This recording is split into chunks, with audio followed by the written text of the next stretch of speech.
नमस्कार दोस्तों, मैं रोहित कुमार आप सभी लोगों का डायरेक्ट स्टडी डॉट कॉम स्वागत करता हूं। आज का क्लास बहुत ही बेहतरीन है क्योंकि हमारे चैनल पे भारतीय स्वतंत्रता आंदोलन का वीडियोज अभी तक नहीं आया है। बहुत सारे स्टूडेंट का डिमांड था कि सर एक बार अच्छे से फुल थ्योरी कवर करा दीजिए ताकि जो क्वेश्चंस बन रहे हैं वो ऊपर से तो क्वेश्चन बनते नहीं है। जब तक फुल डिटेल नहीं थ्योरी पढ़ा जाएगा तब तक कैसे होगा। आपको पता होना चाहिए कि जो 40 मार्क्स का कॉमन पेपर होता है, चाहे वो 1 क्लास से लेकर 12th क्लास का कुछ भी आप टीचर बने, आपको बीपीएससी में कॉमन पेपर देना पड़ता है। उसमें 5 से 8 से 10 सवाल तक रहते हैं आपके स्वतंत्रता आंदोलन से। 10 सवाल तो नहीं रहते हैं, लेकिन 4, 5, 6 तक सवाल तो आराम से रह रहे हैं। सोच के देखिए 6 नंबर कितना स्कोरिंग होता है। एक-एक नंबर के लिए लोग का एग्ज़ाम छूट जाता है। तो आइए इन 5-6 नंबर जब कन्फर्म है कि मात्र एक डिटेल टॉपिक पढ़ लेने से अगर बन जाए, तो उसे क्यों छोड़ा जाए? इसी को ध्यान में रखकर मैं इसे लाया हूँ। ये जो मैं कराने जा रहा हूँ, मैं आपको डिटेल थ्योरी दूँगा और ऐसी थ्योरी जो आपने कभी नहीं सोची होगी। आइए उसका एक झलक देखते हैं। देख सकते हैं, भारत का इतिहास 1858 से हम लोग पढ़ेंगे और 1950 तक की सारी बात पढ़ेंगे। जी हाँ, कुछ भी नहीं छोड़ेंगे।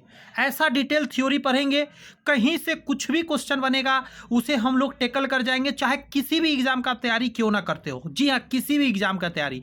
क्योंकि ये जो है पीडीएफ, ये नॉर्मल पीडीएफ नहीं है, ये आप समझ सकते हैं, इतिहास का फुल डिटेल थ्योरी इसमें कराने जा रहा हूँ। आप देख सकते हैं यहाँ पे मध्य प्रदेश भोज मुक्त विश्वविद्यालय भोपाल के द्वारा ये निकाला गया पीडीएफ था और इसे मुझे किसी टीचर ने रिकमेंड किया है। जी हाँ, जो बहुत ही बेहतरीन हिस्ट्री के टीचर है, उनका कहना है अगर इस थ्योरी को अगर आप एक बार बच्चों को पढ़ा दे तो हर चीज वो कवर कर जाएंगे। जैसे आप देख सकते हैं सिलेबस बुक मैपिंग टेबल कैसे इसमें है। भारत का इतिहास 1858 से लेकर 1950 तक का है। अगर एक एक टॉपिक को छोटा स्तर से भी देखा जाए तो उसमें कितना डिटेल है उसे समझिए जरा। सबसे पहला पॉइंट है महारानी विक्टोरिया का घोषणा पत्र हम लोग पढ़ेंगे। फिर अगला टॉपिक होगा 1858 का अधिनियम पढ़ेंगे। 1861 का भारतीय कौंसिल अधिनियम पढ़ेंगे। लॉर्ड लिटन लॉर्ड रिपन का आंतरिक प्रशासन पढ़ेंगे। राजनैतिक संगठन तथा भारतीय राष्ट्रीय कांग्रेस। 1892 का भारतीय कौंसिल अधिनियम। यानी आपने देखा इस इकाई फर्स्ट में हम लोग 1892 तक हम लोग पहुंच जाएंगे। अब आगे उसी तरह आप देखेंगे, यहां देखिए,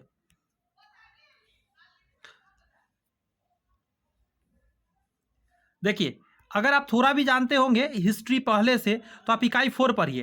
क्रिप्स मिशन, शिमला सम्मेलन, कैबिनेट मिशन, सुभाष चंद्र बोस एवं आजाद हिंद फौज, सांप्रदायिक राजनीतिक और एवं भारत का विभाजन, भारतीय अधिनियम 1947 देख सकते हैं। और 1947 के बाद, जी हाँ, 1947 के बाद क्या घटनाएं उसे भी हम लोग देखेंगे। ये पूरा डिटेल थ्योरी 204 पेज का है, जिसमें कुछ एक्स्ट्रा बातें हैं, मान के चलिए 10 पेज हटा दीजिए, कम से कम 200 पेज दोस्त हम लोग कंप्लीट इसमें पढ़ेंगे। आपका साथ का बहुत जरूरी है, आपका प्यार का दुलार का जरूरत है इस सीरीज में बने रहने के लिए। आप पढ़ो ना पढ़ो, ये सीरीज मैं कंप्लीट कराऊंगा। जब मैं शुरू किया हूं तो हर एक स्टूडेंट के लिए, क्योंकि महत्वपूर्ण है, 5 से 6 नंबर डिटेल नहीं पढ़ेंगे, कहाँ से क्वेश्चन आता है पता नहीं चल पाता है, क्योंकि छोटा मोटा क्वेश्चन तो आता नहीं है, तो इसीलिए डिटेल कर रहा हूँ। लेकिन जो जिन लोग का हिस्ट्री पेपर होगा उन लोग की तो बात ही छोड़ दीजिए, उनके लिए तो बल्ले बल्ले हो जाएगी ये वीडियो सीरीज। तो चलिए मैं पहले अपने बारे में बता दूं, फिर इस वीडियो की शुरुआत करता हूं। सबसे पहले मैं अपने बारे में इसलिए बता देना चाहता हूं क्योंकि बहुत सारे स्टूडेंट मेरे बारे में नहीं जानते, उनको लगता होगा किन से मैं पढ़ने जा रहा हूं। तो मैं बता दूं, मेरा नाम रोहित कुमार हुआ। जैसे आज आप गवर्नमेंट जॉब की तैयारी करने के लिए मेहनत कर रहे हो, वैसा ही मैं भी मेहनत करा और मैं गवर्नमेंट जॉब में हूँ। आज मुझे बड़ी खुशी होती है, फैमिली सिक्योर हो जाती है, हर कोई चाहता है। तो मेहनत साथ मेहनत करिए, मैं आपको गाइड करूंगा कि कैसे आप आसानी से जॉब ले सकते हैं और मतलब कौन सा वो टेक्निक मैंने फॉलो किया वो आप कर सकते हैं। मैं बीएससी कर रखा हूँ, बीएड कंप्लीट है मेरा, एमएससी मैं कंप्लीट कर रखा हूँ। साथ में यदि बात करूँ तो गवर्नमेंट जॉब में हूँ, जैसा कि मैं बताया 2009 से ही पढ़ा रहा हूँ बच्चों को। 15 साल का टीचिंग एक्सपीरियंस है, जॉब होने के बाद भी आज भी पढ़ाता हूँ। क्योंकि कहता है ना, पहला प्यार इंसान नहीं भूलता, वही मेरे साथ है। मेरे यहाँ से बहुत सारे बच्चे डिस्ट्रिक्ट टॉपर रहे हैं, मुझे बहुत आइडिया है। बहुत सारे बच्चे अपने ड्रीम जॉब ले रखे हैं मेरे यहाँ से अलग अलग डिपार्टमेंट में। तो बहुत सारी एक्सपीरियंस की बातें हैं। आइए सेशन शुरू करते हैं। कमर कस लीजिए, लंबे वीडियोस जाएंगे तो आपको थोड़ा सा पेशेंस बनाकर रखना होगा। मैं इंटरटेनमेंट नहीं कराता हूँ वीडियो के बीच में, मैं पढ़ाई की बातें करता हूँ, सिर्फ काम की बातें होंगी, इधर उधर की बातें मैं नहीं करता क्योंकि समय बहुत कीमती है। सो बस मैं पढ़ाता रहूंगा, आप हिम्मत से पढ़ते रहिए, मन उब जाए वीडियो को स्टॉप कर लीजिए, रोक लीजिए, बाद में देख लीजिए, बट कंप्लीट करिए। 5-6 नंबर बहुत मैंने रखते हैं एग्जाम में। All the best. चलिए शुरू करते हैं। जी हाँ, पहला चैप्टर हम लोग क्या पढ़ेंगे, ये सब चीज़ समझते चलिए। महारानी विक्टोरिया का घोषणा पत्र, 1858 का अधिनियम, 1861 का भारतीय कौंसिल अधिनियम, इन सारी चीज़ों को इसमें हम देखेंगे। उसमें भी डिटेल है, आप यहाँ देख सकते हैं, उसमें भी अंदर क्या क्या चीज़ पढ़ना है वो सारी बातें यहाँ है। तो चलिए एक एक करके सारी बातों को हम लोग पढ़ेंगे। वेट करें, मैं निकाल रहा हूँ जरा, ये सारे डिटेल दिए गए हैं कि कैसे कैसे पढ़ेंगे।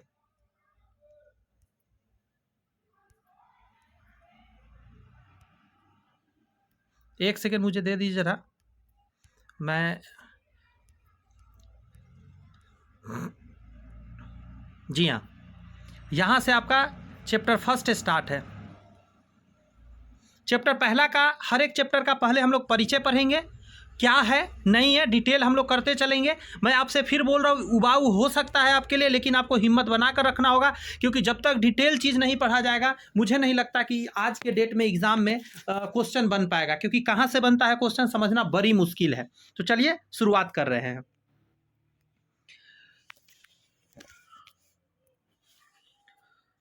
पॉइंट पहला कह रहा है,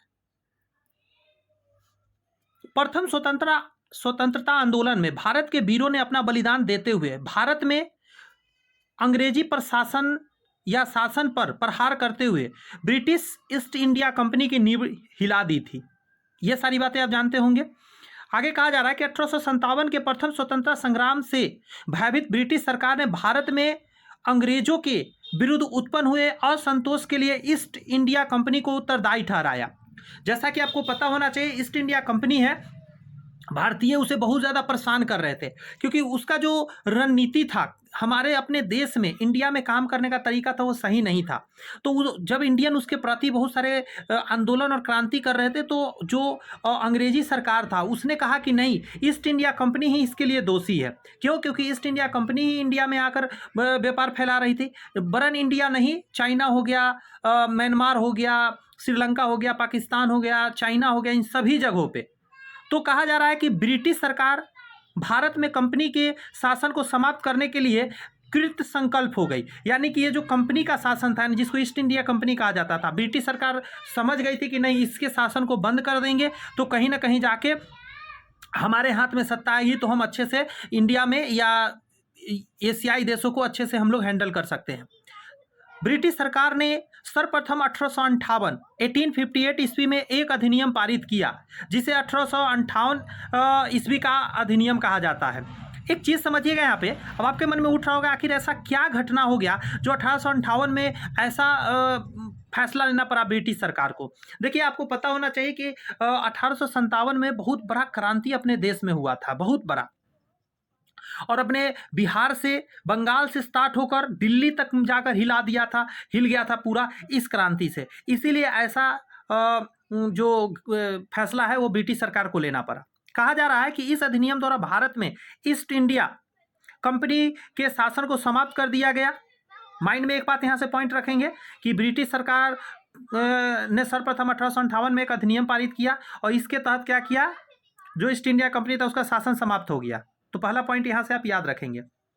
आगे कहा जा रहा है कि 1 नवंबर 1858 को इंग्लैंड की महारानी विक्टोरिया ने एक घोषणा जारी किया। कौन सा घोषणा है? जिससे भारत में लॉर्ड कैनिंग, भारत के प्रथम वायसराय ने इलाहाबाद में एक दरबार में पढ़कर सुनाया। गौर से मेरी बात अब सुनेंगे। यहाँ से क्वेश्चन बन रहा है, मैं पहले क्लियर कर दूं पूरे स्क्रीन को, मैं ऊपर भी कर रहा हूँ। क्वेश्चन जहां बनाएगा मैं बताता चलूंगा, आप उसको गौर से थोड़ा सुनते रहेंगे।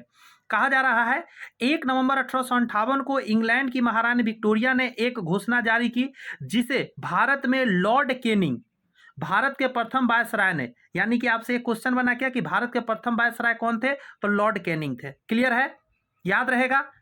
कब? 1 नवंबर 1958 को। कहाँ पे? तो इलाहाबाद के एक दरबार में पढ़कर सुनाया। क्या सुनाया? आगे बढ़िए। 1876 में लॉर्ड लिट्टन भारत के गवर्नर जनरल बनाए गए थे। 1876 की बात करते हैं, किनको? लॉर्ड लिट्टन को भारत का गवर्नर जनरल बनाया गया। अब थोड़ा देर पहले समझिएगा, लॉर्ड कैनिंग थे। कौन सा व्यक्ति था? लॉर्ड कैनिंग, जो प्रथम वायसराय था, भारत का प्रथम वायसराय। लेकिन आगे लिट्टन की बात कर रहे हैं, जो कि 1876 में जाकर क्या हुआ कि भारत के गवर्नर जनरल बनाए गए। आपको डेट नहीं याद रखना है, डेट नहीं पूछेगा, कभी भी पूछेगा तो पूछ सकता है कि भारत के प्रथम गवर्नर जनरल कौन बनाए गए, तो लॉर्ड लिट्टन होगा। भारत के प्रथम वायसराय कौन थे, तो लॉर्ड कैनिंग थे। याद रहेगा ऐसी बातें। ईस्वी पर ज़्यादा नहीं दीजिएगा, इसी भी इससे पढ़ने से बेनिफिट होता है कि अब एक सीक्वेंस समझ में आता है। बात समझ में आ रही है। ईस्वी नहीं पूछा जाएगा।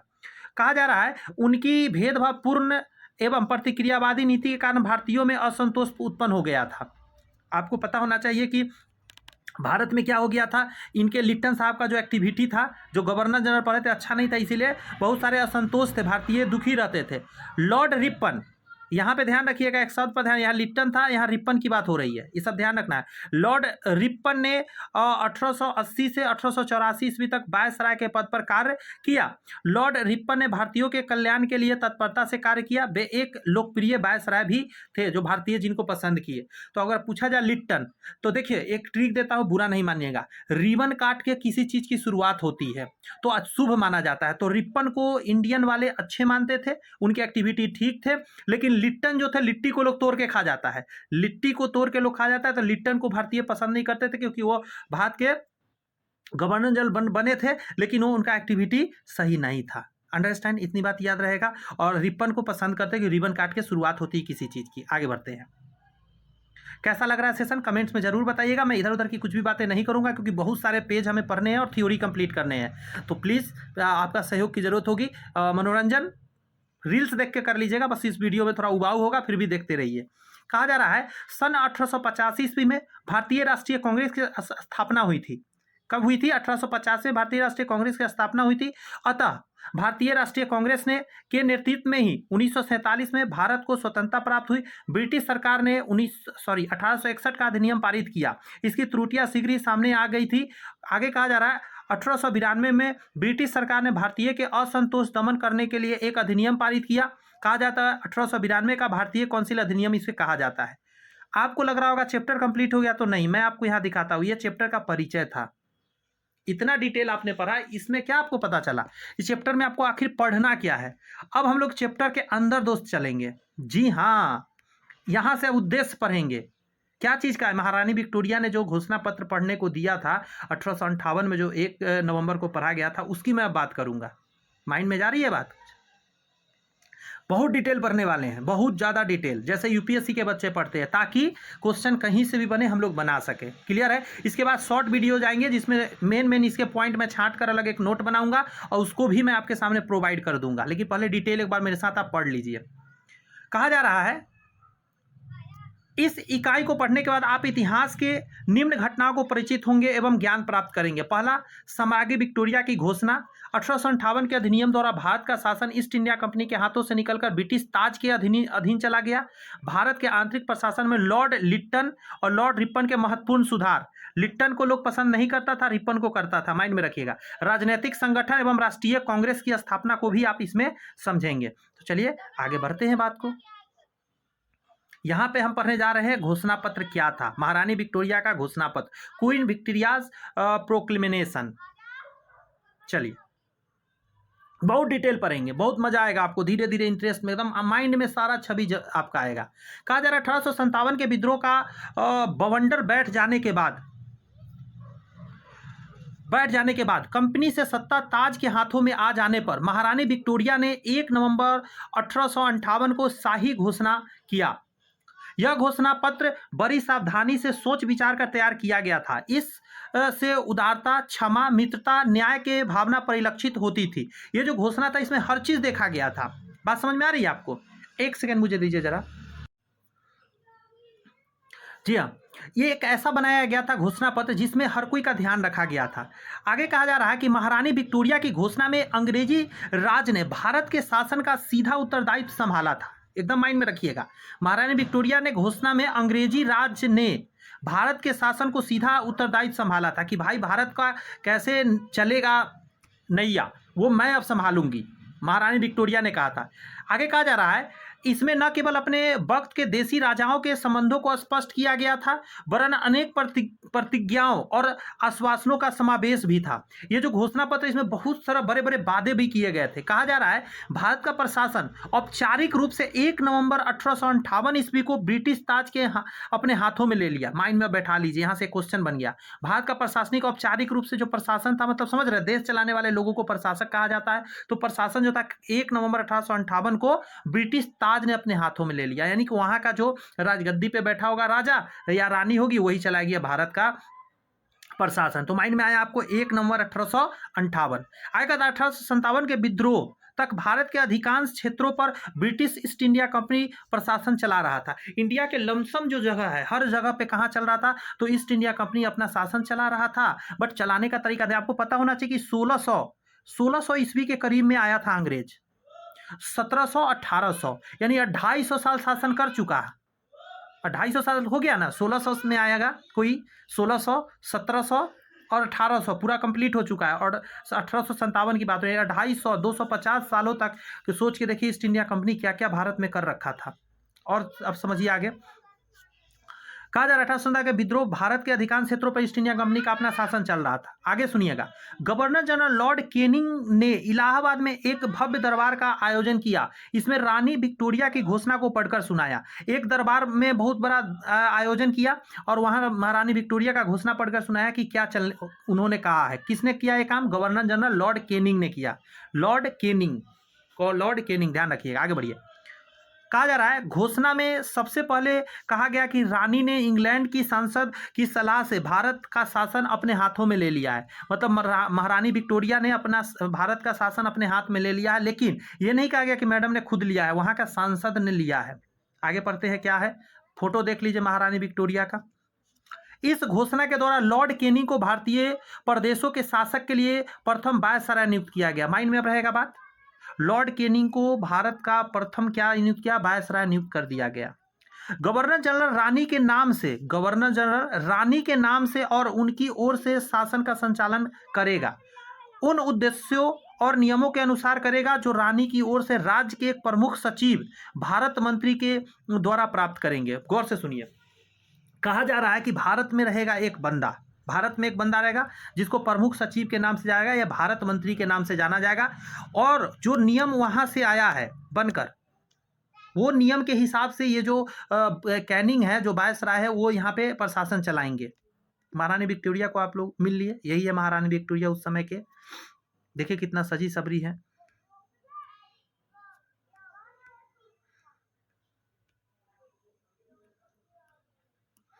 कहा जा रहा है घोषणा में आगे रानी ने कहा कि भारत के सभी प्रजाजन, प्रजा मतलब सारे लोग, प्रजाजन उसके तथा उसके वंशजों और उत्तराधिकारियों के प्रति भक्ति भाव बनाए रखेंगे। स्वयं को उन लोगों के सत्ता के प्रति समर्पित करे जिन्हें रानी उन पर शासन करने के लिए समय समय पर नियुक्त करे। यानी ऐसा उस घोषणा में कहा गया कि जो भी व्यक्ति को महारानी विक्टोरिया, यानी वहां का जो भी महारानी या महाराजा जो भी होगा, जिसके वो घोषणा कर दिया जाएगा कि हाँ उस प्रशासन संभालेगा, उसके प्रति निष्ठावान हो। कौन? भारतीय लोग। कहा जा रहा है कि घोषणा के द्वारा रानी ने ईस्ट इंडिया कंपनी द्वारा भारत के राजाओं के साथ साथ सभी समझौताओं को स्वीकार कर लिया और वचन दिया कि उसका निष्ठा और सावधानी से पालन किया जाएगा। साथ ही साथ रानी ने यह आशा भी व्यक्त की देशी राजा भी उन संधियों और समझौतों को उसी भली भांति पालन करेंगे। रानी ने क्या किया, दिमाग देखिएगा कितना बेहतरीन चलाई है। उन्होंने ईस्ट इंडिया कंपनी के द्वारा जो भी वादा किया गया था यहाँ के राजा को, और वो पालन ईस्ट इंडिया कंपनी नहीं कर रहा था। रानी ने कहा चलो मैं मान लेती हूँ, और ईस्ट इंडिया कंपनी जितना वादा जिस भी राजा से या प्रजा से जिससे भी किया था वो सारे को वो मान ली, और ये भी आशा दी कि आगे से मैं आपकी बात भी मानूंगी और जो भी बातें हैं आप भी माना करना। मतलब ऐसा नहीं है कि सिर्फ मैं ही मानूंगी, आशा वो कर रही थी कि आप भी मेरी बातें अच्छे से मानना। यहाँ के जो भी राजा थे उनके द्वारा, राजा रजवाड़े या जो पहले जमाने से चले आ रहे हैं पुश्तैनी, जिन लोग का खर खानदान था, उन लोग की बात हो रही है। आगे कहा जा रहा है 2 नंबर पॉइंट में, कि बिना भेदभाव और पक्षपात के योग्यता के आधार पर शासन के उच्च पदों पर भी भारतीयों को नियुक्त किया जाएगा। ये देखिएगा आगे जाके लफड़ा खड़ा करेगा। बड़े बड़े जो पद बनेंगे, क्योंकि देश चलाना इतना आसान था नहीं, बहुत बड़ा देश है भारत, तो जो बड़े बड़े पद होंगे वहाँ भारतीय भी योग्यता और पक्षपात के बिना आधार पर रहेंगे। मतलब ऐसा नहीं कि अंग्रेज ही आकर वहाँ बैठेंगे, इंडियन में भी योग्यता है तो वो बैठ सकते हैं। बाद में जाके गड़बड़ होगा, इसलिए भी कांड बहुत होंगे। तीसरा पॉइंट है कि भारत संबंधी कानूनों का निर्माण करते समय भारत की परंपराओं का भी ध्यान रखा जाएगा। क्योंकि आपको पता होना चाहिए हमारे देश इंडिया में बहुत सारे धर्म के लोग हैं, बहुत सारी जातियां हैं, बहुत सारी परंपराएं हैं, बहुत सारी मान्यताएं हैं। अब कोई है जो कुछ मानता है, कोई है जो कुछ मानता है, तो अलग अलग ग्रुप्स है, उसकी भी मान्यताओं का ध्यान रखा जाएगा, ऐसा कहा गया। आगे जाके गड़बड़ होगा, मैं बार बार बोल रहा हूँ, इसी माइंड में रखिएगा। आगे कहता है भारतीयों के धार्मिक मामलों में हस्तक्षेप नहीं किया जाएगा। मैं जो बोल रहा था यहाँ पे लाइन लिख दिया, ऑलरेडी वो मान ली कि मैं ऐसा नहीं करूंगी कभी भी। कौन? महारानी विक्टोरिया ने घोषणा में कहा।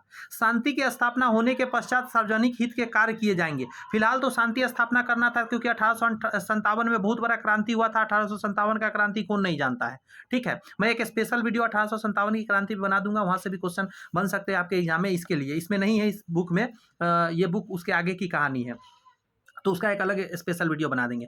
तो यहाँ पे क्या हुआ, बहुत सारा घटना होने के बाद ये सारी जो बातें थी वो कहे थे कि मैं करूंगी, ठीक है। अब विशेषताएं को जान लीजिए, क्या क्या विशेषताएं था घोषणा पत्र में, क्योंकि डिटेल नहीं पढ़ेंगे तो आप गड़बड़ हो जाएंगे एग्जाम में, ध्यान रखिएगा। ये सभी 1858 के समय की कहानी चल रही है। Salient features of the proclamation, यह घोषणा पत्र अनेक दृष्टिकोणों से विशेष महत्व था, क्योंकि इसने भारत के एक नई नीति को नींव डाली। संक्षेप में सामग्री की घोषणा पत्र की मुख्य विशेषता निम्नलिखित है। अब पूरा डिटेल तो पढ़ना संभव नहीं है, घोषणा पत्र बहुत सारे पेज के रहते थे, लेकिन पॉइंट समझते। पहला पॉइंट, भारतीय नरेशों को यह आश्वासन दिया गया कि कंपनी के साथ उनके समझौते एवं संधियों को पालन किया जाएगा। आपको पता नहीं, ये कंपनी कहने का मतलब क्या, ईस्ट इंडिया कंपनी ने बहुत सारा क्या किया था, समझौता किया था, संधि कर रखा था, उसका पालन किया जाएगा। बात समझ में आ रहा है। भले ही कंपनी नहीं कर रहा था, इसलिए यहाँ पे बहुत सारे आंदोलन हो रहे थे, बट महारानी ने कहा कि मैं मानूंगी। आगे सुनिए पॉइंट नंबर 2, भारतीय नरेशों के प्रदेशों को, भारतीय नरेश जो राजा होते थे उसके प्रदेश, मतलब उसका जो एक क्षेत्र होता था जहां वो शासन करता था, को अंग्रेजी सरकार अपने राज्य में नहीं मिलाएगी। मतलब जो भी ईस्ट इंडिया कंपनी जितना हथियार लिया था, मतलब जितना अपने कब्जा में ले लिया था, उतना तो उसके कब्जा में रहेगा, अंग्रेज के कब्जा में, लेकिन नया क्षेत्र को जो महारानी है वो नहीं अपने में मिलाएगी। अंडरस्टैंड कर रहे होंगे। आगे कहता है भारतीय नरेशों, नरेश मतलब राजा होता है, भारतीय राजाओं के अधिकार, सम्मान और प्रतिष्ठा का आदर ब्रिटिश साम्राज्ञी करेगी। ब्रिटिश साम्राज्ञी समझ रहे हैं, वहाँ की महारानी। भारतीयों के प्राचीन रीति रिवाज, परंपराओं का सम्मान किए जाने का आश्वासन दिया गया कि मैं आपके परंपराओं को सम्मान करती हूँ। भारतीय जनता के विकास और समृद्धि का आश्वासन दिया गया। भारत में आंतरिक शांति स्थापित होने के पश्चात उद्योगों को प्रोत्साहित दिया जाएगा। शासन जनता के हित में होगा। शासन किसके हित में होगा? जनता के हित में ही शासन किया जाएगा। ऐसा नहीं कि अपने फायदा के लिए किया जाएगा। देखो, अंग्रेज तो अपने ही फायदा के लिए कर रहे थे, लेकिन कह क्या रहा है कि भारतीयों को हित में रख के शासन करेगी। आगे सुनिए। अंत में घोषणा द्वारा पुराने अपराधों और भूलों के लिए क्षमा मांगी तथा कैदियों के मुक्त करने का आदेश दिया गया। बहुत सारे को ईस्ट इंडिया कंपनी वाले जेल में बिना काम के बंद करके रखे थे, बहुत सारे लोगों को, तो उसे छोड़ देने की बात भी इसमें कहा गया। चलिए गौर से सुन लिए आपने बहुत सारी बातें, विशेषता। अब यहाँ सुनिएगा।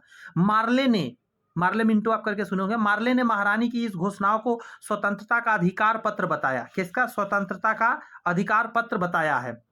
यह घोषणा 1909 ईस्वी तक भारतीय प्रशासन के आधार बनी रही। भारत में जो भी शासन होता था 1909 तक इसी घोषणा के आधार पर होता था।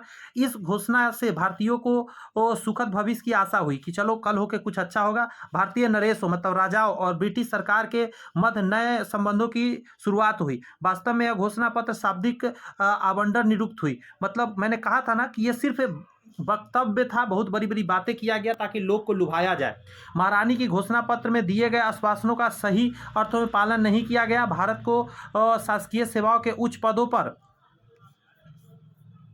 नियुक्त नहीं किया गया। कहा गया था कि भारतीय क्या है, बहुत ऊंचा ऊंचा पद पर आके नियुक्त होंगे, बट ऐसा किया नहीं गया। ब्रिटिश सरकार की घोषणा दमन और भेदभाव की नीति के यथावत कायम रही। बात समझ में आई? अब यहाँ पे कुछ क्वेश्चन आ गया है, अब इस क्वेश्चन का आपको जवाब देना है। पहला क्वेश्चन आप पढ़ेंगे और जवाब देंगे। ब्रिटिश सरकार ने भारत का शासन कब अपने हाथों में लिया? 1 नवंबर 1858 को लिया था। ये तो पहला नंबर ही आंसर हो जाएगा। क्लियर है ना? आगे पढ़िए। क्वेश्चन नंबर 2 का जवाब दीजिए। ये कहा जा रहा है कि महारानी विक्टोरिया के घोषणा पत्र के समय भारत का वायसराय कौन था? उस समय वायसराय कौन था बताइएगा जरा। लॉर्ड कैनिंग था, लॉर्ड रिपन था, लॉर्ड रिपन था, क्लाइव था। क्लाइव का तो एक बार भी नाम आपने नहीं सुना। लिट्टन भी बाद में और रिपन भी बाद में, यानी आंसर क्या हो जाएगा? Lord Canning.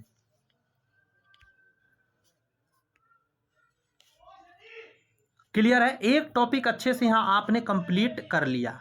मुझे लगता है अच्छे से सारी बातें आपको समझ में आई होगी। यदि अच्छे से समझ में आए तो वीडियो को जरा लाइक कर दीजिए, मुझे भी थोड़ा सा हौसला मिलेगा। और अब थोड़ा कुछ खाने पीने वाला चीज़ अपने पास रखिए, खाइए पीजिए, क्योंकि लंबा वीडियो चलेगा। थोड़ा मनोरंजन अपने आप को करते रहिए, क्योंकि मैं तो नहीं कराऊंगा यहाँ से मनोरंजन, क्योंकि मुझे पढ़ाने का प्रेशर है, मेरे पास बहुत सारी चीज़ें आपको पढ़ानी है। ठीक है? तो बुरा नहीं मानेंगे कि मैं मनोरंजन नहीं करा रहा हूँ, लेकिन हाँ, मैं आपको कंटेंट ऐसा दूंगा कि आपको मज़ा जरूर आएगा। चलिए पढ़ते हैं दूसरा पॉइंट। भारत सरकार अधिनियम 1858 यानी गवर्नमेंट ऑफ इंडिया एक्ट 1858, ये क्या था? इसको समझिए। पहले इस फोटो को देख लीजिए, कौन है? ब्रिटिश प्रधानमंत्री पामस्टन ने 3 कारणों से प्रशासन सीधे ब्रिटिश ताज के अधीन लेना आवश्यक किया था। व्यक्ति का नाम क्या है? Lord Palmerston. इनकी चर्चा होगी। फोटो पहले देख लीजिए किस किस टाइप के उस समय लोग होते थे, ताकि मजा भी आए थोड़ा पढ़ने में। चलिए, 1857 की प्रथम स्वतंत्रता संग्राम से भयभीत ब्रिटिश सरकार ने, ब्रिटिश सरकार तो समझ चुका था कि भारतीय बाप रे बाप कितनी खतरनाक है, वो देख चुका था। 1858 ईस्वी में एक अधिनियम पारित किया, जिसे 1858 का अधिनियम कहा गया। इस अधिनियम द्वारा भारत में ब्रिटिश ईस्ट इंडिया कंपनी के शासन का अंत कर दिया गया। अभी घोषणा आपने सुना, घोषणा के बाद कोई अधिनियम तो आएगा ना, तो वही तो अधिनियम है 1858 अधिनियम। ठीक है? और ईस्ट इंडिया कंपनी का शासन अंत कर दिया गया। भारत के शासन की बागडोर इंग्लैंड सरकार अपने आप हाथों में ले ली। और कहा जा रहा है, कौन व्यक्ति का नाम सुनिएगा? ब्रिटिश प्रधानमंत्री पामस्टन ने 3 कारणों से प्रशासन सीधे ब्रिटिश ताज के अधीन लेना आवश्यक किया था। 3 कारण क्या क्या है आपके सामने है। सबसे पहला कारण है क्या? प्रशासनिक अक्षमता। दूसरा है प्रजातांत्रिक सिद्धांत। तीसरा है 1857 ईस्वी का प्रथम स्वतंत्रता संग्राम। चलिए, पहला पॉइंट, प्रशासनिक अक्षमता के कहा जा रहा है। पामस्टन का मानना था कि प्रशासन का उत्तरदायित्व निदेशकों, नियंत्रण मंडल एवं गवर्नर जनरल के विभाजित होने के कारण तत्कालीन प्रशासनिक व्यवस्था अत्यंत असुविधाजनक है। क्लियर है बात? उन्होंने कहा, किन्होंने कहा? पामस्टन। और क्या थे उस समय के? थे महारानी विक्टोरिया, जिस समय महारानी थी उस समय उनके साथ ये थे प्रधानमंत्री वहाँ के। तो इन्होंने क्या कहा? उन्होंने कहा दोहरी शासन व्यवस्था असुविधाजनक, फूहड़ और जटिल है। उन्होंने कहा सही नहीं है कि मतलब एक ही जगह का शासन कई लोग चलाए। अतः इस व्यवस्था को बदलकर एक सुविधाजनक एवं सुदृढ़ शासन व्यवस्था भारत में स्थापित किया जाए, ताकि भारत का अच्छे से चलाया जाए भारत को। दूसरा पॉइंट, प्रजातांत्रिक सिद्धांत। पामस्टन का विचार था, प्रधानमंत्री पामस्टन का विचार था, इंग्लैंड एक प्रजातांत्रिक देश है, अतः भारत में भी शासन ऐसी संस्था के द्वारा होना चाहिए जो कि इंग्लैंड की सांसद के प्रति उत्तरदायी हो। उसने कहा, गौर से सुनिएगा क्या कहा पामस्टन ने, क्या कहा? भारतीय, ये सब पूछा जा सकता है लाइन देकर किसने कहा, इसीलिए मैं सुना रहा हूं अच्छे से। भारतीय शासन की बागडोर एक ऐसी संस्था के हाथ में है जो न तो सांसद के प्रति उत्तरदायी है और ना ही ताज के द्वारा नियुक्त किया गया है। ईस्ट इंडिया कंपनी को ना ही ताज नियुक्त किया है और ना ही वो सांसद के प्रति उत्तरदायी है। तो भाई ऐसा बंदा चला रहा है भारत को, इतना बड़ा देश भारत का शासन, कि पता नहीं कौन चला रहा है। पामस्टन कहते हैं का विचार था कि भारत में शासन ऐसी संस्था के द्वारा होनी चाहिए जो इंग्लैंड के सांसद के प्रति उत्तरदायी होनी चाहिए। मतलब बातें सांसद के अंदर आनी चाहिए कि वहाँ क्या हो रही है, क्या घटनाएं हो रही है। 1857 ईस्वी का प्रथम स्वतंत्रता संग्राम क्या था? 1857 के प्रथम स्वतंत्रता संग्राम ने ईस्ट इंडिया कंपनी को प्रशासनिक कमजोरियों को स्पष्ट कर दिया कि हाँ भाई, जो उसका कमजोरियां है नहीं, मतलब सही नहीं है। आकर इस घटना ने इंग्लैंड की सरकार की आंखें खोल दी। उनको यह स्पष्ट हो गया कि यदि भारत के संबंध में शीघ्र ही कोई निर्णय नहीं लिया गया तो भारत उनके हाथों से निकल सकता है और भारत अंग्रेज से दूर हो जाने वाले हैं। इन तथ्यों को ध्यान रखते हुए पामस्टन ने 12 फरवरी 1858 ईस्वी को इंग्लैंड की संसद में एक बिल प्रस्तुत किया, जिसमें ईस्ट इंडिया कंपनी के शासन को भारत को समाप्त भारत से समाप्त कर भारत के ब्रिटिश ताज के अधीन करने का प्रस्तावना दिया और ये पारित भी हो जाता है। क्या क्या था उसमें, उन चीज़ों को अब समझेंगे।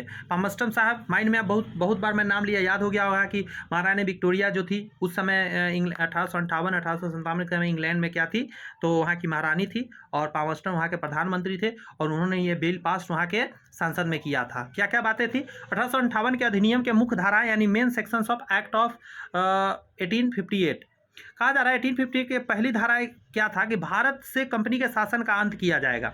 इस अधिनियम द्वारा भारत से ईस्ट इंडिया कंपनी के शासन पूर्णतः समाप्त कर दिया गया तथा भारतीय प्रशासन संबंधी सभी अधिकार पूर्णतः ब्रिटिश ताज को सौंप दिया गया।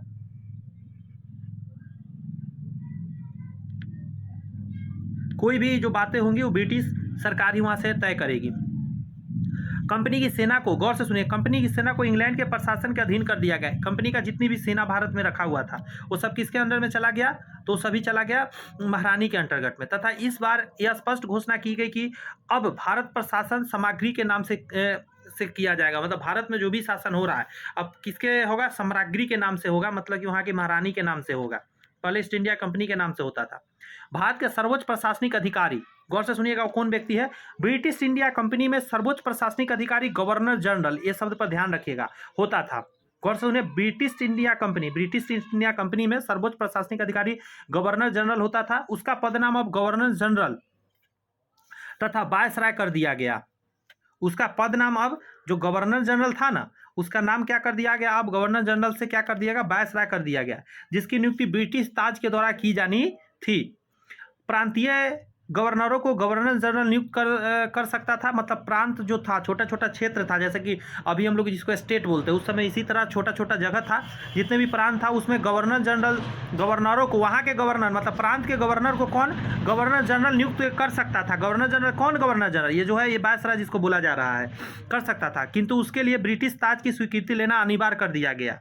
क्लियर है बात।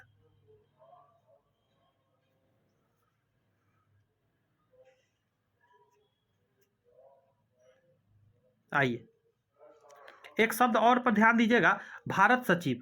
कहता है कंपनी के शासन के अंत के साथ ही विदेश मंडल एवं नियंत्रण बोर्ड की दोहरी शासन व्यवस्था अंत हो गया। इसके समस्त अधिकार इंग्लैंड के प्रमुख राज्य मंत्री को सौंप दिया गया। इस राज्यमंत्री को भारत सचिव यानी secretary of state for India, secretary of state for India कहा गया, जिसका वेतन भत्ते भारतीय राजस्व से दे थे। भारत सचिव का कार्यकाल लंदन में स्थापित था।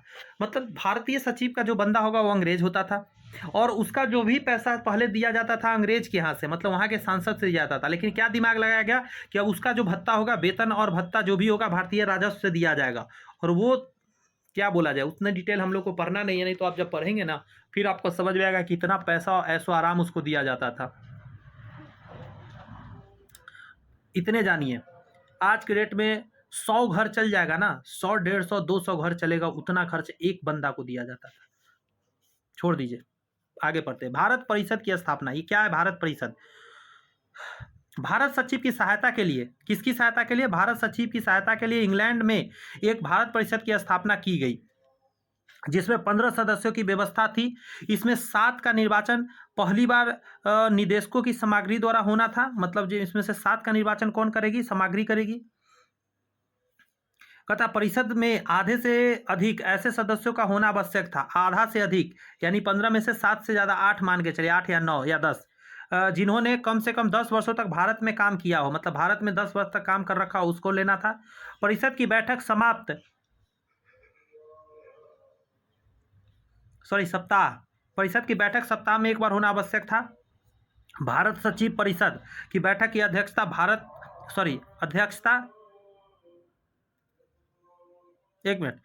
भारत सचिव जो है परिषद की बैठक की अध्यक्षता करता था और उसे निर्णायक मत देने का अधिकार था। मान के चलिए किसी बात पे अटक गया, 15 लोग हैं और उसमें से कोई भी बात पे मतलब डिस्कशन हुआ और दोनों को बराबर बराबर मत मिल गया, बात समझ में आ रहा है, मान लो 5 इधर मिल गया, तो ये एक तरफ अपना मत देकर उसे जिस पे इसको सही लगेगा उस तरफ को आगे जिता सकता था, उसको पास करा सकता था। भारत सचिव भारत के गवर्नर जनरल से पत्र व्यवहार करता था। मतलब भारत का सचिव जो होता था भारत के गवर्नर जनरल, जो कि भारत के गवर्नर जनरल तो भारत में रहता था, और भारत सचिव कहाँ रहता था, वहाँ के सांसद में रहता था, और उसमें सदस्यों की संख्या कितनी थी, 15 थी, और वो पत्र के माध्यम से बात किया करता था। कोई भी खबर भेजना है तो वहाँ से लिख कर यहाँ भेजा जाता था, और यहाँ से लिख कर वहाँ भेजा जाता था।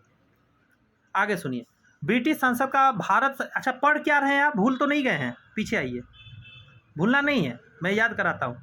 आप पढ़ रहे हैं 1858 के अधिनियम की धाराएं, उसमें क्या क्या बातें थी। तो पहला आपने पढ़ा, भारत से कंपनी के शासन का अंत हुआ, भारत में सर्वोच्च प्रशासनिक अधिकारी कौन होगा वो बताया गया, भारत सचिव बनाया गया जो कहाँ रहेगा, वहाँ के संसद में बैठेगा, 15 सदस्य लोग हैं, भारत परिषद की स्थापना किया गया, इस परिषद में 15 लोग होगा, मुख्य इसका बंदा होगा भारत सचिव। आगे कहा जा रहा था ब्रिटिश संसद का भारत सचिव का नियंत्रण। चलिए अब ये क्या है, कह रहा है ब्रिटिश संसद का भारत सचिव पर नियंत्रण। भारत सचिव कहाँ रहेगा, लंदन में रहेगा। ब्रिटिश संसद जो है भारत सचिव पर नियंत्रण रखती थी। भारत सचिव भारत से प्राप्त राजस्व, भारत से जो भी राजस्व प्राप्त, वार्षिक लेखा संसद के समक्ष प्रस्तुत करता था कि भारत से कितना उसको पैसा वहाँ पे जा रहा है।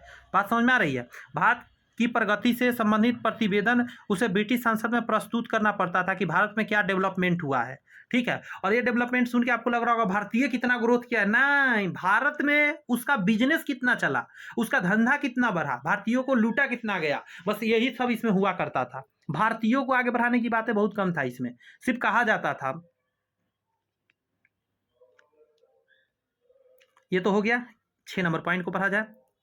कहता है भारत सचिव और परिषद को सिविल सेवा परीक्षा के नियम बनाने का अधिकार दिया गया। किसको किसको, भारत सचिव और इसका जो परिषद था, 15 लोगों का था ना टीम, 15 में एक तो ये खुद होता था, 14 इसके साथ और रहता था। भारत सचिव और उसकी परिषद को भारतीय सेवा में भर्ती और नियुक्तियों से संबंधित नियम बनाने का अधिकार दिया गया। सिविल सेवा की नियुक्तियां प्रतियोगी परीक्षा के आधार पर इन्हें नियमों के अंतर्गत की जानी थी, नियम बनाया गया। आगे सुनिए क्या हो रहा है। आगे कह रहा है युद्ध के लिए ब्रिटिश संसद से अनुमति, कोई भी युद्ध के लिए ब्रिटिश संसद से अनुमति लेना। ऐसा नहीं है कि हाँ ईस्ट इंडिया कंपनी जैसे जहां मन तहां इंडिया में युद्ध कर लेता था, ऐसा कुछ नहीं अब होगा। किसी भी युद्ध के लिए भारत की सीमा से बाहर इंग्लैंड की संसद से अनुमति लेना आवश्यक था। भारत में भी कोई युद्ध होने पर भारत सचिव का यह दायित्व था कि वह इसकी सूचना तत्कालिक ब्रिटिश संसद को प्रेषित करे। एक तो बात यह हुआ कि भारत में आप शासन कर रहे हो, भारत के आसपास किसी से लड़ाई कर रहे हो, तो भाई आपको विस्तार करना है, कुछ भी करना है तो पहले संसद से बात करना है। यदि भारत के अंदर भी कहीं युद्ध होगा तो उसके लिए भी आपको संसद से बात करना है। कहाँ की संसद, इंग्लैंड की संसद से। आगे सुनिए, ब्रिटिश ईस्ट इंडिया कंपनी द्वारा स्वीकार की गई सभी संधियां ब्रिटिश क्राउन को मान्य होगी। मतलब जो भी वो संधि वगैरह कर रखा है वो सारे अब किसके हाथ में चला गया, तो क्राउन के हाथ में चला गया, नहीं महारानी के हाथ में चला गया। अगर वहाँ कोई भी हो राजा, उसके हाथ में चला गया। तो मुझे लगता है बहुत सारी बातें आपके माइंड में यहाँ तक में क्लियर हुई। बोर तो फील नहीं कर रहे हैं, अगर बोर फील कर रहे हैं तो माफ़ी चाहता हूँ। हाथ जोड़कर मैं विनती कर रहा हूँ कि मैं ज़्यादा कुछ आपको इंटरटेन नहीं कर सकता, बस इतना ही कहूँगा कि मन में आप ये सोचें कि आपका आने वाला जो भविष्य है कुछ ही महीनों में बदलने वाली है, तो इसे मन लगाकर पढ़ना पड़ेगा, कोई और दूसरा ऑप्शन नहीं है। आप सोचिए, मुझे भी तो अच्छा नहीं लग रहा होगा, थोड़ा चहकता बहकता रहता है तो पढ़ाने में मज़ा आता है, और यहाँ पे तो सिंपल सा लिखा हुआ बातें पढ़ रहे हैं, बट आप सोचिए माइंड में थोड़ा सा लाइए कितनी इंपॉर्टेंट बातें आप पढ़ रहे हैं। तो चलिए शुरुआत करते हैं, आगे और बढ़ाते हैं। करा है 1858 के अधिनियम का महत्व, यानी इंपॉर्टेंस ऑफ एक्ट्स ऑफ 1858। ये जो 1858 का इसका अधिनियम तो बना, इतनी सारी बातें हो रही है, लेकिन क्या इसका महत्व है, तो चलिए पढ़ते हैं। पॉइंट पहला कहता है, यद्यपि इस अधिनियम से भारत के प्रशासन में कोई आधारभूत परिवर्तन नहीं हुए थे, किंतु फिर भी इस अधिनियम के द्वारा सुधारों और परिवर्तनों की एक प्रक्रिया प्रारंभ हुई, जिसके अंततः परिणाम 1947 ईस्वी में स्वतंत्रता अधिनियम के रूप में हुई। इस अधिनियम के निम्नलिखित महत्वपूर्ण प्रभाव हुए। देखिए, कहा जाता है कि लंबे समय में, मान के चलिए 100 साल लग गया, लेकिन 100 साल में आज़ादी तो मिला, 250 साल तक में उसने ईस्ट इंडिया कंपनी ने राज किया और भारत की दयनीय दर्जर कर दी स्थिति। आगे भी होने वाली थी, लेकिन भारतीय अब संभल के चल रहे थे, और अंग्रेज को मजबूरन भारतीयों के लिए बहुत कुछ करना पड़ रहा था। आप ये भी देख रहे होंगे। आगे है कि पॉइंट समझिएगा, ये प्रभाव मैं बता रहा हूँ कि क्या क्या प्रभाव हुआ। ये जो 1858 का जो ये एक्ट आया है, इससे क्या क्या प्रभाव पड़ा। कहता है इससे भारतीय इतिहास में नई अवधि का सूत्रपात हुआ। कंपनी की सत्ता समाप्त होकर भारतीय सत्ता ताज के हाथ में चली गई। भारत के संवैधानिक इतिहास में नई युग का आरंभ हुआ। क्यों नहीं होगा? सोच के देखिए, बहुत दिनों तक 250 सालों तक अंग्रेज जो थे ईस्ट इंडिया कंपनी अपने हिसाब से शासन कर रही थी। अब तो किसी और के हाथ में गया, अब तो वहाँ का कई लोग वहाँ पे सांसद में बैठेगा तो बहुत तरह की लोग बातें करेंगे, बहुत तरह के जब लोग बात करेंगे बहुत तरह की बातें निकल के आएंगी। पहला पॉइंट आपने समझा। नेक्स्ट कहा जा रहा है नए युग का प्रारंभ हुआ। दूसरा में कहता है भारत में दोहरी प्रशासनिक व्यवस्था की समाप्ति हो गई। भारत के राजा भी शासन कर रहा है, अंग्रेज भी शासन कर रहा है, और एक तरह से देखा था कई तरह के शासन चल रहा था। आगे कहता है दोहरी सरकार एक और, ये भारत का दोहरी सरकार यहाँ कहने का मतलब कुछ और है, मैं बता दे रहा हूँ। जैसे वहाँ पे क्या होता था, ईस्ट इंडिया कंपनी शासन करता था, वो जाकर वहाँ पे सांसद को रिपोर्ट कर रहा है, सच कर रहा है, झूठ कर रहा है, पता नहीं राम जाने क्या कर रहा है, तो ये दिक्कत हो रहा था। अब तो डायरेक्ट वहाँ के सामग्री के हाथ में चला गया, यानी कि वहाँ के राजा के हाथ में चला गया, तो फिर क्लियर ज़्यादा हो रहा है बातों को।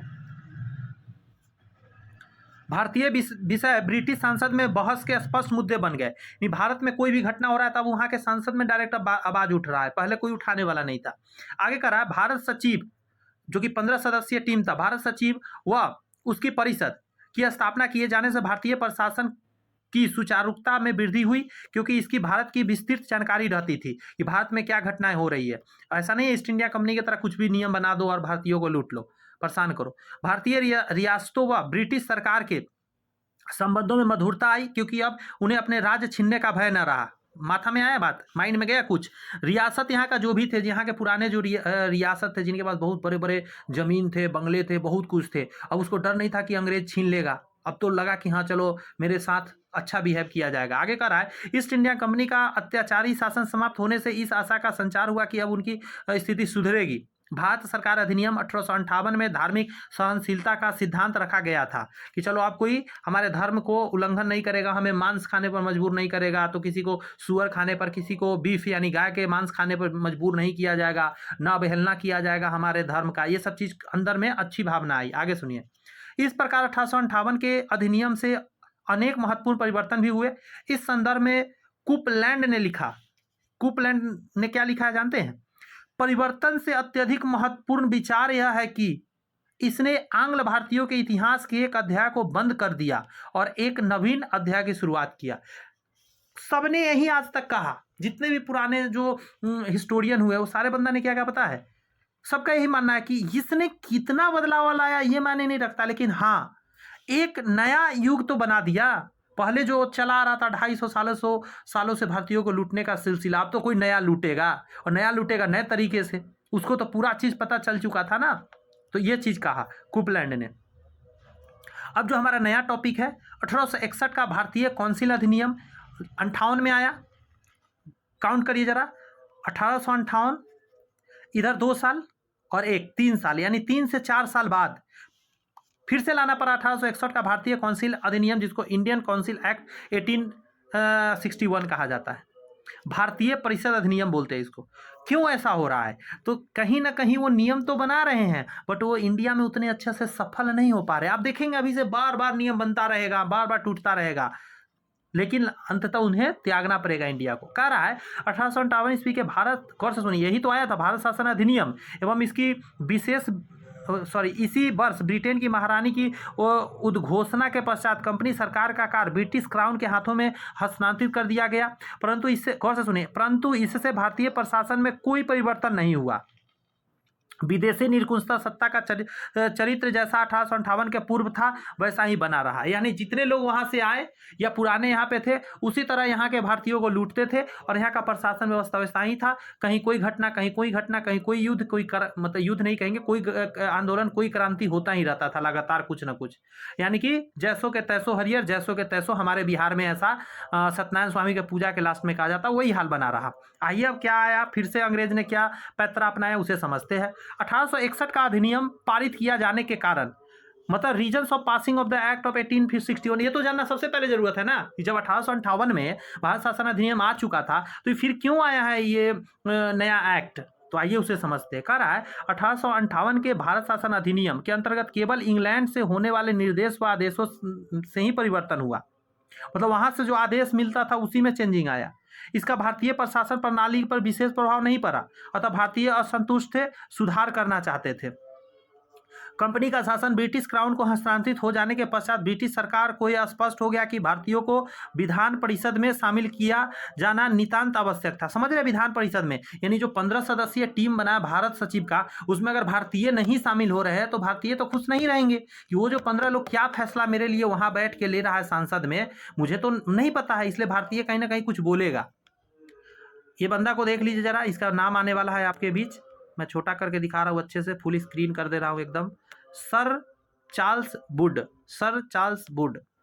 चलिए देख लिए, आगे नाम आएगा उस समय आपको समझ में आएगा कि आखिर क्यों दिखाया मैं सर चार्ल्स वुड को। प्रांतीय सरकारों के बढ़ते हुए रोष एवं असंतोष को दूर करने के लिए नए अधिनियम की आवश्यकता थी। प्रांतीय सरकार समझते हैं, गौर से मेरी बात सुनिए। देखिए ये जो घटनाएं हुई, इससे क्या हुआ कि वहां से जो राजा के हाथ में सरकार चला गया, वो सत्ता यहाँ का चलाने लगा, वो नियम कानून वहां से बनाता था। यहाँ पे धरातल पर प्रांतीय सरकार नहीं मानता था, आता था तो सही है, यहाँ पे जो गवर्नर जनरल थे, वायसराय थे, उन तक आता था बात, लेकिन नीचे में जमीनी स्तर पर नहीं हो पा रहा था। प्रांतीय सरकार छोटे छोटे स्तर पे जो सरकार था वहां पे नहीं कुछ भी लागू हो पा रहा था।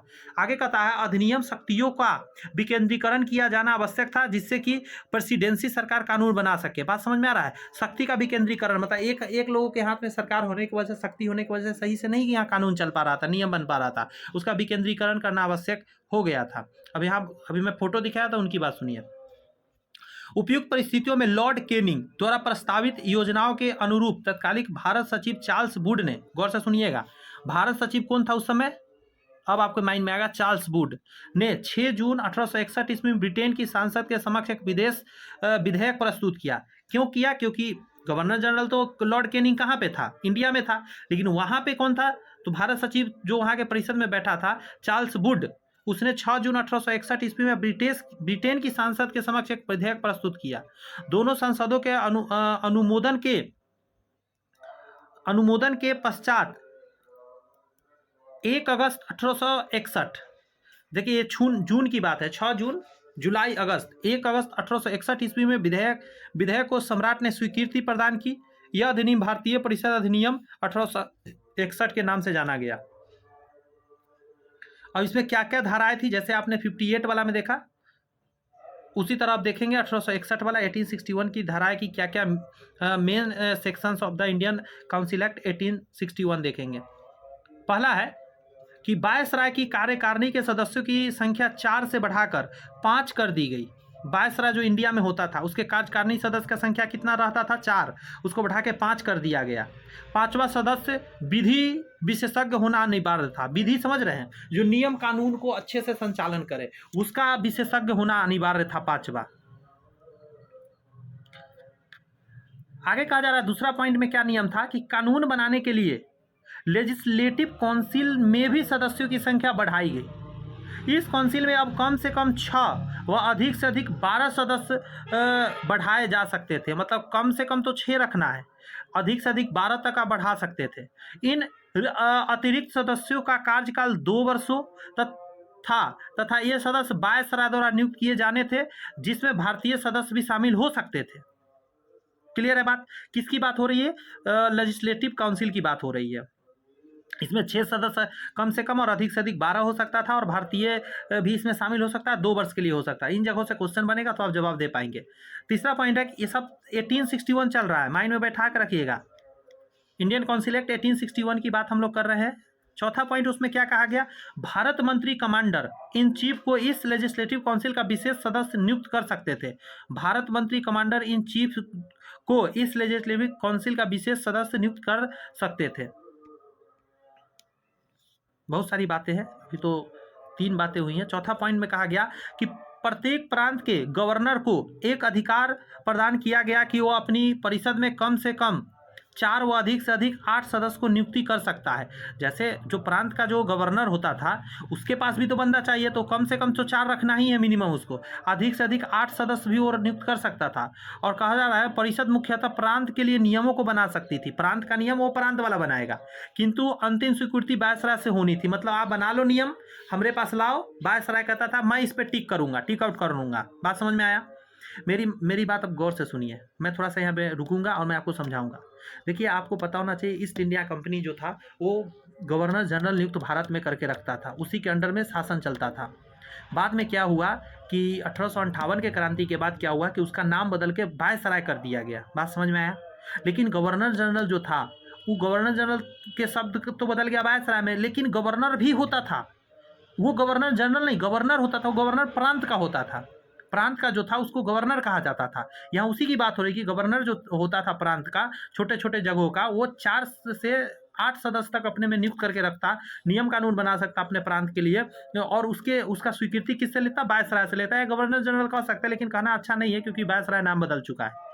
वायसराय किसी भी प्रांत का विभाजन कर सकता था। उसको अगर लगता कि ये बड़ा है या कुछ उसमें प्रॉब्लम है तो उसका विभाजन कर सकता था, उसकी सीमाएं घटा या बढ़ा सकता था। मतलब दूसरे प्रांत को काट के किसी में मिला देना, किसी से कुछ में कर, ऐसा वो कौन कर सकता था? वायसराय।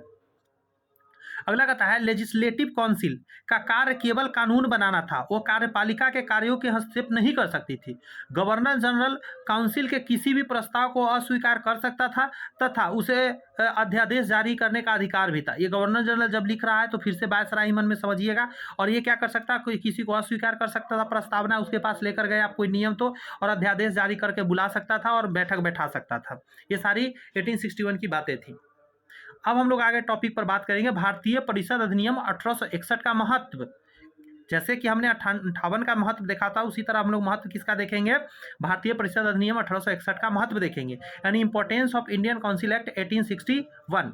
मैं एक बार यहाँ पे रुकूंगा, एक छोटा सा आपसे बात करना चाहता हूँ। कैसा लग रहा है सेशन? मुझे कमेंट्स में जरूर बताइएगा, क्योंकि आप जब बताएंगे तो मुझे बहुत इंस्पायरेशन मिलेगा और मैं उसी हिसाब से आगे के मतलब जो क्लासेज है उसी से मतलब चेंजिंग लाऊंगा, जो भी आपका सजेशन होगा। और आपको अच्छा लग रहा है तो गुड जरूर लिख दीजिए कमेंट्स में, मुझे खुशी होगी आपके कमेंट्स पढ़ के। आगे चलिए कंटिन्यू करते हैं। पॉइंट है हमारा importance of Indian council act 1861। अब इसका क्या महत्व है इसे समझना है। आप देख रहे होंगे कितना सीक्वेंस वाइज चल रहा है कि नहीं? पहले उसके बारे में पढ़ते हैं, फिर वो क्यों हुआ नहीं हुआ, उसके बाद उसके ऑलरेडी डिटेल अब पढ़ते हैं कि क्यों उसका महत्व है। कहा जा रहा है 1861 का भारतीय काउंसिल अधिनियम कुछ दृष्टिकोणों से अत्यंत महत्वपूर्ण था। इस अधिनियम की सर्वप्रमुख विशेषता क्या थी? सर्वप्रमुख विशेषता क्या थी? इसने भारतीयों को भी संवैधानिक कार्यों में भागीदारी बनाया। मतलब भारतीयों को तो उससे पहले तक कहीं पे शामिल नहीं किया जाता था, लेकिन ये जो 1861 वाला आया, इससे भारतीयों को भी शामिल किया गया और ये बहुत खुशी की बात थी भारतीयों के लिए। इसके अतिरिक्त विभाग प्रणाली के लागू किए जाने से इसने प्रशासनिक क्षमता को भी बढ़ा दिया। इस अधिनियम के द्वारा ही प्रांतों को भी अपने प्रांत के संबंधित कानून बनाने का अधिकार दिया गया। ठीक है, स्वीकृति हम वायसराय से लेंगे, लेकिन हर चीज़ तो वो मना नहीं करेगा ना, बहुत सारे चीज़ में स्वीकृति तो दे ही देगा। तो कम से कम इतना तो हुआ कि जो गवर्नर होता था प्रांत का, वो कुछ नियम कानून बना सकता था। अनेक विद्वानों ने इस अधिनियम की प्रशंसा भी किया है। क्लियर है? गौर से सुनिएगा, एक बंदा का नाम मैं बताने जा रहा हूँ, एम.बी. पायली। एम.बी. पायली के अनुसार यह अधिनियम 2 दृष्टि से महत्वपूर्ण सिद्ध हुआ। इसने विधायी कार्यों में विधायी मतलब वही विधायी कार्यों में भारतीयों को सम्मिलित होने का अवसर प्रदान किया। द्वितीय, विधायी शक्ति का विकेंद्रीकरण कर दिया। इसके परिणाम स्वरूप बाद में प्रांतों को स्वायत्तता प्राप्त करने में सफलता भी मिली। तो ये सारे इसके बेनिफिट थे। अब 2 बातें पढ़ना है, लॉर्ड लिट्टन तथा लॉर्ड रिपन का आंतरिक प्रशासन यानी internal administration of Lord Lytton and Lord Ripon. आपको मैं थोड़ा देर पहले एक चीज़ मैं अच्छे से बताया हूँ और माइंड में बैठाया हूँ। लॉर्ड लिट्टन लिट्टी को लोग तोड़ के खा जाता है, यानी कि इसका लोग वैल्यू नहीं करता था। रिपन यानी रिबन काट के किसी चीज़ की शुरुआत किया जाता है, रिपन का लोग वैल्यू करता था। इसके कार्य भी कुछ इसी अंदाज में है, इसलिए ऐसा हुआ था। क्या है कार्य उसे समझिए। कहा जा रहा है आपका कि लॉर्ड लिट्टन को पहले पढ़ते हैं। 1874 ईस्वी में ब्रिटेन में डिज़रायली प्रधानमंत्री था। किस समय की बात हो रही है? 1874, 1874 में डिज़रायली वहाँ का प्रधानमंत्री था। पामस्टन शुरू में था, 1858 के समय में था। पामस्टन की बात हटा दीजिए, बात समझ में आई? पामस्टन की बात हटा दीजिए, जो 1861 में बहुत सारे नियम कानून चेंज करवाया। अब हम बात करें डिज़रायली की, 1874 करा है उसने। 1876 1876 में लॉर्ड लिट्टन को भारत का गवर्नर जनरल नियुक्त कर दिया। वह एक महान कूटनीतिज्ञ तथा विख्यात कवि, उपन्यासकार और निबंध लेखक था। आगे कहता है भारत के आंतरिक प्रशासन में लॉर्ड लिट्टन के महत्वपूर्ण सुधार निम्नलिखित है। उसने क्या सुधार किया? पहला पढ़ते हैं, लिट्टन की बात पढ़ रहे हैं। मुक्त व्यापार की व्यवस्था। लॉर्ड लिट्टन ने मुक्त व्यापार की सुविधा प्रदान की। मुक्त व्यापार इंग्लैंड के उद्योगों के लिए बड़ा लाभकारी था। भारत में ब्रिटेन को कच्चे माल की आवश्यकता होती थी तथा उसने बने हुए माल को अच्छा बाजार प्राप्त था। इस कारण भारत में स्वतंत्र व्यापार की नीति को अपनाना ब्रिटेन के उद्योगों और व्यापार के हित में था। उसने 29 वस्तु, जी हाँ, पर आयात कर हटा दिया। आयात कर हटाने से क्या हुआ ना कि भारत में वो सारे वस्त्र आके आराम से बिकने लगे। करा उसने सूती वस्त्रों पर 5% कर हटा दिया। करा परिणाम स्वरूप समुद्री व्यापार में वृद्धि हुई। उसके आर्थिक सुधारों में उसका जो मतलब आर्थिक सुधार में वित्त जो सदस्य थे, सर जॉन स्ट्रेची ने बहुत सहायता किया था। लॉर्ड लिट्टन को सहायता किया था। यही है लॉर्ड लिट्टन, देख लीजिए, दाढ़ी मूछ वाले। वित्तीय सुधार क्या है उसको समझिए। कहा जा रहा है लॉर्ड लिट्टन ने प्रांतीय सरकारों को भूमिकर आबकारी कानून और व्यवस्था तथा साधारण प्रशासन आदि पर व्यय करने का अधिकार दे दिया। देशी रियासतों को नमक बनाने के अपने अधिकारों को छोड़ने को कहा गया। नमक के उत्पादन पर सरकारी नियंत्रण स्थापित किया गया। सारे देश में नमक की दरें एक जैसी कर दी गई। उसने southern India agriculturist relief act पारित कर दिया। लॉर्ड लिट्टन ने प्रांतों को कुछ विभाग एवं आय के कुछ साधन प्रदान करके आर्थिक विकेंद्रीकरण के लिए कदम आगे बढ़ाया। पैसा की कैसे कहा जाता है ना कि एक अच्छा प्रशासक वही है जो पैसा का भी व्यवस्था अपने लिए कर ले, और लॉर्ड लिट्टन यही काम करने का कोशिश कर रहा था।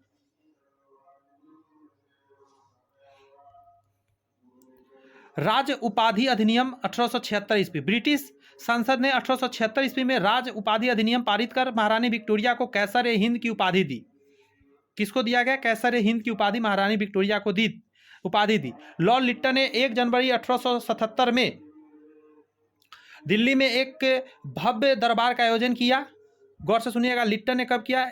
1 जनवरी 1877 में दिल्ली में एक भव्य दरबार का आयोजन किया, जिसमें राजाओं तथा जनता के सम्मुख इस उपाधि की घोषणा की गई। यह दरबार उस समय किया गया अब तक देश में भीषण अकाल पड़ा हुआ था, लोग भूखे मर रहे थे, और दूसरी ओर झूठ, आडंबर तथा वैभव का करोड़ों रुपए व्यय किया गया था। मतलब ये जो दरबार लगा था इसमें करोड़ों रुपए उड़ा दिया गया था। अब सोचिए उस जमाना में करोड़ों रुपए, समझ रहे होंगे। लिट्टन के इस कदम की आलोचना की गई। कलकत्ता के एक समाचार पत्र ने इस मिथ्या प्रदर्शन और आडंबर पर लिखा था, जब रोम जल रहा था नीरू सारंगी यानी बंसी बजा रहा था। बात समझ में आया? ये लाइन लिखा गया था आपको पत्र के द्वारा, समाचार पत्र में। अब यहाँ पे एक चीज़ समझना है कि महारानी विक्टोरिया को यहाँ बुलाया गया, कैसर ए हिंद की उपाधि दी गई। मतलब महारानी को यह दिखाया गया कि इंडिया में बहुत कुछ हो रहा है। किसके द्वारा? लिट्टन के द्वारा। असल में हो कुछ नहीं रहा, इसीलिए कहा रहा मिथ्या, झूठ, आवंडर बनाया गया था। अब क्या हुआ उसे अब आगे पढ़िए। 1876 से 1878 ईस्वी के अकाल के समय नीति। लॉर्ड लिट्टन के समय 1876 से 78 सॉरी ये गलत प्रिंट हो गया है, यहाँ पे होगा 1878, ध्यान रखिएगा। यहाँ पे नीचे जो ये 1778 है 1878 होगा। ईस्वी के 2 वर्षों में मद्रास समझ रहे होंगे, नीचे, इंडिया के नीचे, ऐसे इंडिया का ये जो नीचे वाला पार्ट मद्रास, आगे भी बता रहा हूँ, मुंबई, ये जो यहाँ वाला पार्ट है इस जगह पे मुंबई, मैसूर इस जगह का पार्ट, हैदराबाद इस जगह का पार्ट, पंजाब यहाँ का पार्ट ऊपर में, पंजाब तथा मध्य भारत यानी बीच का ये जो पार्ट था, यूपी वगैरह, बिहार लोग प्रभावित हुआ। अब समझिए यहाँ क्या घटनाएं हैं, इसको पढ़िए। ये सभी जगह में बता दिया कहाँ कहाँ है। मद्रास, मुंबई, मैसूर, हैदराबाद, पंजाब तथा मध्य भारत के कुछ भागों में भयंकर अकाल पड़ा, जिसमें 5 करोड़ 80 लाख लोग प्रभावित हो गया। 5 करोड़ 80 लाख लोग प्रभावित हुआ। बहुत से गाँव उजड़ गए और भूमि के बहुत बड़े भाग में खेती नहीं हुई। रमेश चंद्र दत्त का कहना है, ये जो रमेश चंद्र दत्त थे उन्होंने क्या कहा उसको सुनिए। लगभग 50 लाख लोग एक वर्ष में मर गए।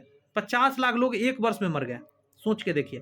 भारत ने अकाल पीड़ित की सहायता में शिथिलता बरती, मतलब सरकार कुछ नहीं कर पाया। 1878 में रिचर्ड स्ट्रेची की अध्यक्षता में एक अकाल आयोग नियुक्त कर दिया गया, जिसके अकाल से बचाव के लिए कुछ सिफारिश की। सरकार ने अकाल कोष स्थापित करने के लिए आय के अन्य स्रोतों का पता लगाने का प्रयत्न भी किया। कहाँ से आएगा पैसा उसको समझिए। कह रहा है भारत सरकार ने राहत कार्य शुरू किए, परंतु अकाल पीड़ितों को इससे अधिक लाभ नहीं पहुंचा। इतना अवश्य था कि अकाल आयोग की सिफारिश आने वाले समय में अकाल प्रशासन का आधार बनी। मतलब इसके द्वारा कभी भी अब अकाल पड़ेगा तो कम से कम एक रहेगा ना कि हाँ अकाल परिषद बना हुआ है। भारतीय सशस्त्र अधिनियम 1878 1878 का कहा जा रहा है। 1878 के सशस्त्र अधिनियम के द्वारा किसी भारतीय के लिए बिना लाइसेंस के शस्त्र रखना अथवा उसका व्यापार करना एक दंडनीय अपराध बन गया। मतलब भारतीय कोई भी शस्त्र नहीं रख सकता, लाइसेंस आपको लेना पड़ेगा। इस अधिनियम के विरुद्ध कार्य करने पर 3 वर्ष का कारावास का दंड अथवा जुर्माना या दोनों दंड दिया जाना था। समझ रहे हो, 3 साल का कारावास अगर आपने बंदूक अपने पास रखा बिना लाइसेंस का तो। यह भेदभावपूर्ण था क्योंकि यूरोपीय, एंग्लो इंडियन तथा सरकार के कुछ विशेषाधिकारी इस अधिनियम का पारित परिधि से मुक्त थे। मतलब यूरोपीय लोग जितने थे, एंग्लो इंडियंस थे, मतलब अंग्रेज जो भारत में ही आके बसे हुए थे। बहुत सारे अंग्रेज आया था व्यापार करने, यहीं पे बस गया था, यहीं जीवन जी रहा था, उसके लिए छूट था, वो रख सकता था। यूरोपीय लोग रख सकता था, सरकार के बहुत सारे अधिकारी रख सकते थे। तो ये तो कितना गड़बड़ बात है, समझ रहे हो ना आप। तो लिट्टन से कैसे लोग खुश रहेगा। वैधानिक नागरिक सेवा की स्थापना 1878 में लॉर्ड लिट्टन ने वैधानिक नागरिक सेवा की स्थापना की। इस कार्य के लिए उसकी कटु आलोचना की गई। इस नियम के अंतर्गत निश्चित किया गया कि भारतीय नागरिक सेवा 1/6 भाग उन लोगों को दिया जाएगा जिसका जन्म भारत में हुआ हो और नियुक्ति प्रांतीय सरकार की सिफारिश पर गवर्नर जनरल तथा इसकी परिषद भारत सचिव की स्वीकृति से करेगी। परीक्षा देने के लिए परीक्षार्थियों को लंदन जाना पड़ता था। इसके अतिरिक्त परीक्षा में सम्मिलित होने की आयु 21 वर्ष से घटाकर 19 वर्ष कर दिया गया। आपको बात बताइए, इंडियन लोग पढ़ा लिखा कम होता था, अगर आपने एज कम कर दिया तो एज कम करने का देख तो पढ़ने में दिक्कत होता था भारतीयों को। अब भारतीय शामिल हो ही नहीं पाएंगे एज कम होने की वजह से। एज ज़्यादा था तो भारतीय कम से कम पढ़ के शामिल होते थे। अब जो भी हो गया, अब वहाँ के लोग शामिल हो जाएगा, इंग्लैंड वाले लोग, क्योंकि लोग को पढ़ने का साधन अच्छा था। कहा जाता है 1800, अब जो क्वेश्चन बना रहा था वहाँ का लोग बना रहा था, इंडियन के जैसा तो क्वेश्चन बन नहीं रहा था, वहाँ के पढ़ाई के हिसाब से बन रहा था। 1877 से 88 ईस्वी में सरकारी नौकरियों को भारतीयकरण के लिए अनेक स्थानों पर जोरदार आंदोलन हुआ। सुरेंद्रनाथ बनर्जी ने क्या कहा, यह भारतीयों को अवसरों को समाप्त करने का एक प्रयत्न था कि एज को कम कर दिया गया और बड़ी दिक्कत का सामना करना पड़ा। 1/6 भाग ही उसमें शामिल भारतीय हो सकते थे। बात समझ में आ रहा है, मतलब 6 पद पर एक ही भारतीय शामिल हो सकता था। 6 लोग बैठेगा एग्जाम में तो एक भारतीय बैठेगा वहां पे। समझ में आ रही है। 6 रहेगा कहाँ वाला, तो इंग्लैंड का बंदा रहेगा, भारतीय एक ही रहेगा। बहुत नियम खराब था ये। भारतीय भाषा समाचार पत्र अधिनियम 1878, बर्नाकुलर प्रेस एक्ट, लिट्टन का ये तो बहुत खतरनाक होने वाला है, आप सुनिए आगे। लॉर्ड लिट्टन ने 14 मार्च 1878 ईस्वी में भारतीय भाषा के समाचार पत्रों पर अंकुश लगाने के लिए बर्नाकुलर प्रेस एक्ट लागू किया। उन दिनों समाचार पत्र ब्रिटिश शासन की खुली आलोचना कर रहे थे। मतलब समाचार पत्र में ब्रिटिश सरकार का खूब प्रचार होता था, उसमें कि सही नहीं कर रहा है ब्रिटिश सरकार। इसकी विद्रोह भावना पर अंकुश लगाने के लिए एक एक्ट लिट्टन को अचानक प्रस्तुत किया और पारित करवाया। इस कानून में यह प्रावधान था कि सरकार यदि यह समझती है कि कोई समाचार पत्र राजद्रोहात्मक सामग्री का मुद्रण कर रहा है, उसने सरकारी चेतावनी का उल्लंघन किया है, तो सरकार उस समाचार पत्र और उसके प्रेस एवं अन्य सामग्री को जब्त कर सकती है। मजिस्ट्रेट, मुद्रक तथा प्रकाशक को बंद पत्र लिखने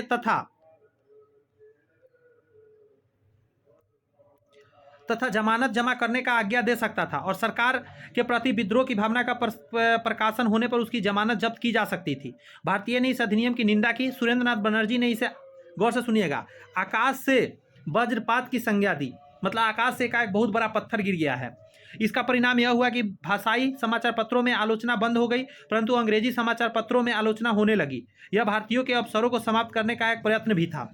आप समझ सकते हैं कितना बड़ा कांड कर रहा था ये लिट्टन साहब। वर्नाकुलर प्रेस एक्ट लगा दिया 1878 में, ताकि भारतीय क्या कर सके, प्रेस में कुछ भी छाप ना सके। बट क्या किया जाएगा, कोई नहीं, धीरे धीरे सब सही होएगा। आगे आइए, आगे का रहा मूल्यांकन। लिट्टन की आलोचना भारतीय के अतिरिक्त इंग्लैंड के उत्तरदायी राजनीतिज्ञ ने भी किया। मतलब इंग्लैंड का जो राजनीतिज्ञ था, जो उदारवादी था, मतलब वो ये नहीं देखता था कि हम इंग्लैंड के हैं तो हम इंग्लैंड के बारे में अच्छा बोले, भारतीयों के बारे में खराब। उदारवादी का मतलब है जो अपने मन की बात रखेगा। वो भी आलोचना किया, कहा कि लिट्टन सही नहीं किया। उसकी अकाल नीति, महारानी विक्टोरिया की उपाधि प्रदान करने के लिए दिल्ली में जो दरबार आयोजन किया गया, वर्नाकुलर प्रेस एक्ट, मतलब शस्त्र अधिनियम आदि के कारण वह भारतीय जनता के लोकप्रिय नहीं हो सका। वो भारतीयों को लोकप्रिय नहीं था, लिट्टी की तरह तोड़ के लोग खा जाना चाहता था। उसकी प्रतिक्रियावादी शासन नीतियों ने भारतीय राष्ट्रवाद के उदय में महत्वपूर्ण भूमिका अदा की। मतलब उसका एक एक्टिविटी ना भारतीयों को यह समझा दिया कि तू आज़ाद हो, नहीं आज़ाद होगे तो तुम इसी तरह पिसते रहोगे। और भारतीय के अंदर जो राष्ट्रवादी भावना है ना, राष्ट्रीयता की भावना है, खूब भर दिया। एक बंदा है, गौर से सुनिएगा, बुफरक, क्या नाम है, बुफरक का मत था कि लिट्टन की दमनकारी नीति के कारण ही भारतीय समाज में एक नई जागरूकता आई है। मतलब सारे लोग समझ रहे थे, ये बुफरक भी यही बात बंदा इसीलिए कहा यह चीज़। अब यहाँ से हम लोग करेंगे लॉर्ड रिपन की बातें 1880 से 1884। इसमें internal administration of Lord Ripon की बात करते हैं हम लोग, क्योंकि लॉर्ड लिट्टन की सारी बातें हम लोगों ने अच्छे से देख लिया। 1880 से 1884 AD की बात करेंगे। लॉर्ड लिट्टन के पश्चात लॉर्ड रिपन भारत का वायसराय नियुक्त किया गया। 1880 से 1884 तक वह भारत का सचिव रहा था और भारतीय मामलों से पूर्णतः परिचित था। आप खुद सोच सकते हैं, भारत का सचिव कहाँ रहा करता था, तो सांसद के पास परिषद था इंग्लैंड में, वहीं रहा करता था। 1880 से 1884 तक वहाँ पे था। आगे का रहा है टॉपिक कि लॉर्ड रिपन के कार्यभार ग्रहण के समय भारतीय जनता लिट्टन की दमनकारी एवं प्रतिगामी नीतियों से आहत थी। लिट्टन ऐसा एक्टिविटी किया था जिसमें आपने देखा, जैसे वर्नाकुलर प्रेस एक्ट लगा दिया, जैसे उसने क्या कर दिया कि 1/6 भाग ही किसी भी सरकारी सेवा में इंडियन जाएगा, मतलब 6 अंग्रेज रहेगा, 1 भारतीय उसमें जाएगा। इस तरीका का नियम बनाया।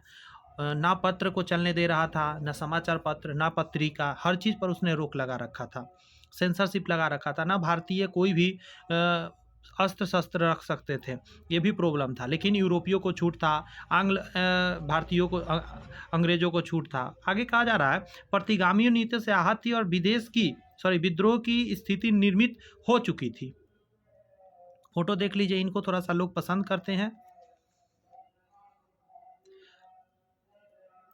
लॉर्ड रिपन ने भारतीयों के घावों को भरने का प्रयत्न किया। वह प्रथम वायसराय था जिसने भारतीयों तथा अंग्रेजों में कोई अंतर नहीं समझा। ये जो रिपन थे, भारतीयों अंग्रेजों में कोई अंतर नहीं समझने वाले पहले वायसराय थे, तथा भारतीयों को अंग्रेजों के समान ही अधिकार दिलाने का प्रयास भी इन्होंने किया। उसे भारतीयों से सहानुभूति थी तथा वह अर्थात में उनका कल्याण करना चाहता था। वो चाहता था कि भारतीयों का कल्याण हो। इसी कारण वह भारत में अत्यंत लोकप्रिय हुए। मैं एक ट्रिक दिया हूँ, लिट्टन को लोग पसंद नहीं करते थे क्योंकि लिट्टन साहब क्या थे, लिट्टी की तरह उन्हें लोग तोड़ के खा जाता है, और रिपन साहब रिबन बांधा जाता है किसी भी शुभ कार्य में, तो रिपन को इसलिए लोग पसंद करते हैं। आइए नेक्स्ट टॉपिक को ध्यान देते हैं। कहा जा रहा है कि लॉर्ड रिपन के प्रमुख सुधार, मेजर रिफॉर्म्स, क्या क्या उन्होंने बदलाव किया रिपन ने। लॉर्ड रिपन भारतीयों का सच्चा हितैषी था, शुभचिंतक था और सुधारवादी वायसराय था। उन्होंने अनेक ऐसे सुधार किए जिससे भारतीय जनता बड़ा कल्याण हुआ। अब क्या हुआ कल्याण? पहला क्वेश्चन है आपका सबसे इंपॉर्टेंट, जो लिट्टन साहब ने लगवाया था वर्नाकुलर प्रेस एक्ट 1778 में। कर लॉर्ड लिट्टन के द्वारा पारित वर्नाकुलर प्रेस एक्ट अत्यधिक दमनकारी एवं कुटिलता पर आधारित था। इससे भारतीय अत्यंत आहत थे। 1882 में लॉर्ड रिपन ने इस घोषणा अधिनियम को रद्द कर दिया और भारतीय भाषाओं के समाचार पत्रों को अंग्रेजी समाचार पत्रों के समान स्वतंत्रता प्रदान कर दिया। परिणाम स्वरूप वह भारतीयों के अत्यंत लोकप्रिय हो गए। अंडरस्टैंड? नेक्स्ट टॉपिक है हमारा स्थानीय स्वशासन। लॉर्ड रिपन भारत के लोगों को स्वायत्तता शासन की शिक्षा देना चाहता था। इस उद्देश्य से पूर्ति के लिए उन्होंने 1881 में स्थानीय स्वायत्त शासन संबंधी प्रस्ताव पारित कर दिया। प्रांतीय सरकारों को आदेश दिया कि वो अपनी आय का एक निश्चित भाग स्थानीय बोर्डों को हस्तांतरित करे। उसने बोर्डों को आदेश दिया कि इस धन की सहायता से स्थानीय समस्याओं को स्वयं हल कर ले। यानी कि यहाँ पहली बार ऐसा हुआ कि जो प्रांतीय सरकार थी, वहाँ के जो गवर्नर थे, उसे इसने कहा कि भाई आप एक पैसा बचाओ अपने लिए, जो टैक्स हमें देते हो उसमें से, और उसका अपनी समस्याओं का निपटारा खुद करो। स्थानीय बोर्डों को यह विषय में स्थानांतरित किए जाने थे जिससे वे समझ सके और सुचारू रूप से उचित कार्यवाही कर सके। 1882 में लॉर्ड रिपन ने अपने प्रस्ताव को प्रकाशित किया और यह स्पष्ट किया कि राजनीतिक और लोकप्रिय शिक्षा का आरंभ करने के लिए आवश्यक है। राजनीति को और लोकप्रिय करना है तो शिक्षा को आगे बढ़ाना पड़ेगा। अब देखिए रिपन साहब ने शिक्षा के लिए क्या किया। रिपन का मानना था कि यदि स्थानीय संस्था में सार्वजनिक रुचि के लोग भाग लेंगे और उन्हें सरकारी अधिकारियों को प्रोत्साहन मिलेगा तो स्थानीय संस्थाएं सफल हो जाएगी। बात समझ में आया? कोई भी संस्था है, स्थानीय लोग आएंगे तभी तो वहाँ की वो रियल मजबूरी को समझेंगे और क्या करना जरूरी है वो बताएंगे। रिपन ने प्रांतीय सरकारों को आदेश दिया कि वो जिलों में स्थानीय बोर्डों, किस चीज़ का, हर जिला में स्थानीय बोर्डों का गठित करे। जिले के उप भागों एवं स्थानीय बोर्ड बनाने की आज्ञा भी दे डाला। हम लोग आज ब्लॉक के नाम से जानते हैं। नगरों में नगर पालिकाएं स्थापित किया जाए। इन संस्थाओं में गैर सरकारी सदस्यों की संख्या अधिक रखी गई। गैर सरकारी सदस्य समझ रहे हैं, मतलब आसपास के लोग। सरकार का हस्तक्षेप कम किया गया और उनका काम मार्ग निर्देश कर दिया गया कि भाई ये आपको काम करना है। इन बोर्डों के अध्यक्ष इन्हीं सदस्यों द्वारा चुने जाने थे। कुछ कार्यों के लिए सरकारी अनुमति आवश्यक थी, जैसे ऋण लेना हो, निश्चित राशि से अधिक आय करने वाले कार्य करने हो, अधिकृत मदों के भिन्न पर कर लगाना हो, मतलब कर पर पैसा देना हो, नगर पालिका की संपत्ति को बेचना हो आदि। सरकारी अधिकारियों का काम स्थानीय संस्थाओं का निरीक्षण करना था। सरकार स्थानीय बोर्डों की कार्यवाही स्थगित करने की अधिकार रखती थी। अगर कुछ गड़बड़ी देखे तो सरकार उसके कार्यों को रोक सकती थी। नेक्स्ट रिपन साहब के बारे में कहता है, रिपन द्वारा प्रस्तुत प्रस्तावों के अनुपालन में 1883 से लेकर 85 के मध्य अनेक स्थानों पर स्वशासन अधिनियम पारित कर दिया गया। इसलिए लॉर्ड रिपन को स्थानीय स्वशासन का जन्मदाता कहा जाता है। ये बात आपको याद रखना है, ये कई बार क्वेश्चन आ चुके हैं ऑलरेडी एग्जाम में। स्थानीय स्वशासन का जन्मदाता किसे कहा जाता है? लॉर्ड रिपन को कहा जाता है। चलिए, शिक्षा में क्या सुधार किया, क्योंकि ऊपर इन्होंने कहा था शिक्षा इंपॉर्टेंट है राजनीति में लोगों को आगे लाने के लिए या सुधार के लिए। शिक्षा में सुधार, हंटर आयोग की बात करते हैं। लॉर्ड रिपन को भली भांति ज्ञात था कि बड़ी संख्या में शिक्षित होने पर ही भारतीय उत्थान हो सकता है, अतः शिक्षा के क्षेत्र में प्रसार करने के उद्देश्य से ही उसने 1882 में सर विलियम हंटर की अध्यक्षता में एक आयोग गठित किया गया। नाम क्या था? सर विलियम हंटर की अध्यक्षता में एक आयोग गठित किया। कहा जाता है आगे कि 1883 में हंटर आयोग ने निम्नलिखित सिफारिशें दे डाला। क्या क्या डाला? रिपन के साथ 1883 में, एक साल बाद। सबसे पहला है कि नगर पालिकाओं एवं जिला परिषदों को प्रारंभिक शिक्षा का उत्तरदायित्व सौंप देना चाहिए। संस्थाओं पर सरकार का कड़ा नियंत्रण रखना है, मतलब जो भी स्थानीय नगर पालिका या जिला परिषद है उसको दायित्व देना चाहिए शिक्षा को आगे बढ़ाने के लिए, और सरकार उस पर नज़र रखेगी। दूसरा क्या कहा उसने, हंटर आयोग ने, कि माध्यमिक शिक्षा के लिए 2 प्रकार की व्यवस्था की जानी चाहिए। किसके लिए? माध्यमिक के लिए।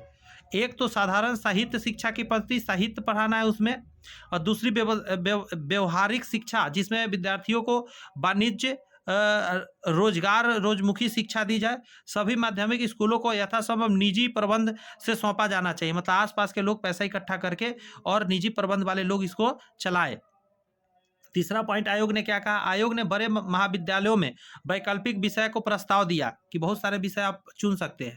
उच्च शिक्षा का कार्य यथासंभव प्राइवेट संस्थानों को दे देना चाहिए तथा सरकार उन्हें अनुदान दे, मतलब जितने भी संस्थान है शिक्षा वाला वो प्राइवेट आदमी चलाए लेकिन उसको सरकार अनुदान दे, मतलब पैसा दे चलाने के लिए। आगे है कि प्रांतीय आय का एक निश्चित प्रतिशत शिक्षा पर व्यय किया जाना चाहिए, मतलब जो भी प्रांत से आय आ रहा है उसका शिक्षा पर व्यय करना जरूरी है। सरकार ने हंटर आयोग की अनेक सिफारिश को स्वीकार कर लिया। फलस्वरूप विद्यालयों और महाविद्यालयों की संख्या में असाधारण वृद्धि हुई। बहुत सारा संस्थान खुला, बहुत सारा स्कूल खुला। पंजाब में 1982 में एक विश्वविद्यालय स्थापित भी किया गया, रिपन के ही कार्यकाल में, पंजाब में। अब आइए रिपन ने आर्थिक सुधार क्या किया। लॉर्ड रिपन ने समस्त राजस्व, जितना भी राजस्व मतलब टैक्स आता था, को इंपीरियल, प्रांतीय तथा विभाजित 3 वर्गों में विभाजित कर दिया। ये जो राजस्व था इंपीरियल, प्रांतीय और विभाजित तथा विभाजित 3 वर्गों में विभाजित कर दिया। इंपीरियल भाग पर केंद्र का अधिकार था, जबकि प्रांतीय भाग पर प्रांतों का अधिकार था। विभाजित भाग का केंद्र एवं प्रांतों के बीच विभाजन हो गया। जो कि विभाजित भाग था उस पे दोनों का हो गया, केंद्र और प्रांत का भी। प्रांतीय सरकार के घाटे को पूरा करने के उद्देश्य से केंद्रीय सरकार ने उन्हें भू राजस्व का कुछ भाग देना भी स्वीकार कर लिया। यानी प्रांत को अब केंद्र सरकार की तरफ से, और केंद्र सरकार उस समय का अंग्रेज ही था, और वो कुछ राजस्व देगा, जो भू राजस्व, जमीन से जो राजस्व पैसा आ रहा है उसमें से। प्रारंभ में यह व्यवस्था 5 वर्षों के लिए की गई थी, परंतु आगे इसकी अवधि निरंतर वृद्धि होती गई, 5-5 साल के लिए बढ़ता रहा आगे। रिप्पन ने स्वतंत्र व्यापार की नीति का और भी विकास कर दिया। अनेक वस्तुओं से 8% कर समाप्त कर दिया। केवल राजनीतिक कारणों से शराब, शस्त्रों एवं बारूद आदि वस्तुओं पर ही यह कर रहने दिया गया। नमक कर भी कमी कर दी गई, नमक पे कर था उसको भी बहुत कम कर दिया गया। लिट्टन ने तो बहुत तेजी से कर बढ़ा दिया था। नागरिक सेवाओं में सुधार भी किया। जैसे लॉर्ड रिप्पन नागरिक सेवा नियमों में सुधार करना चाहता था। लॉर्ड लिट्टन ने इसमें सम्मिलित होने की जो अधिकतम आयु है वो 21 से 19 वर्ष कर दिया था। लॉर्ड रिप्पन ने इंग्लैंड के उच्च अधिकारियों से परामर्श किया और परीक्षार्थी की आयु में वृद्धि कराने की सफलता प्राप्त कर ली।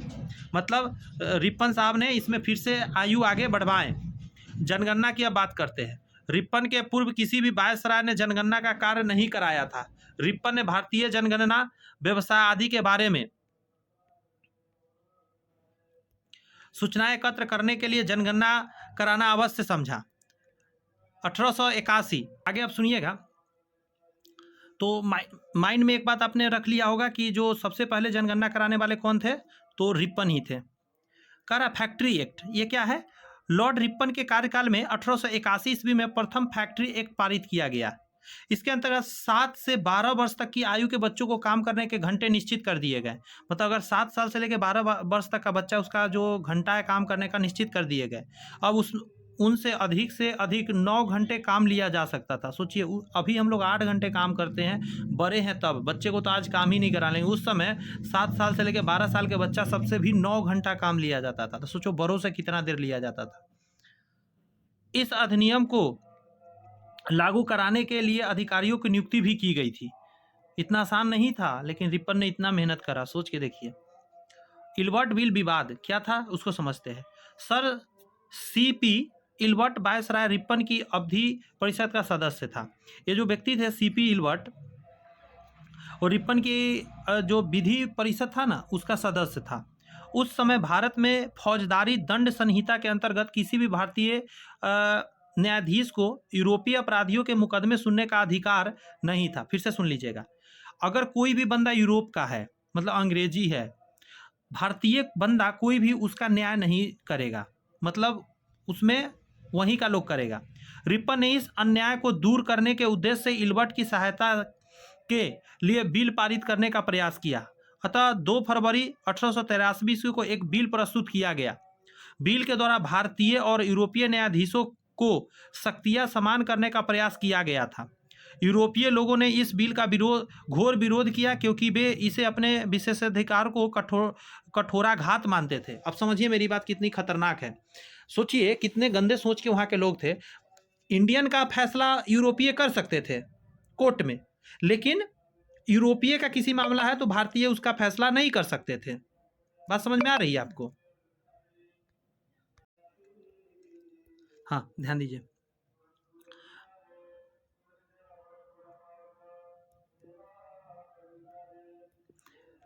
यूरोपीय समुदाय ने अपने विशेषाधिकारों की रक्षा के लिए एक संघ बना लिया। यह यूरोप की कहानी है। बिल का विरोध करना जबरदस्त था, इतना जबरदस्त था कि रिप्पन को झुकना पड़ा और बिल में परिवर्तन करना पड़ा।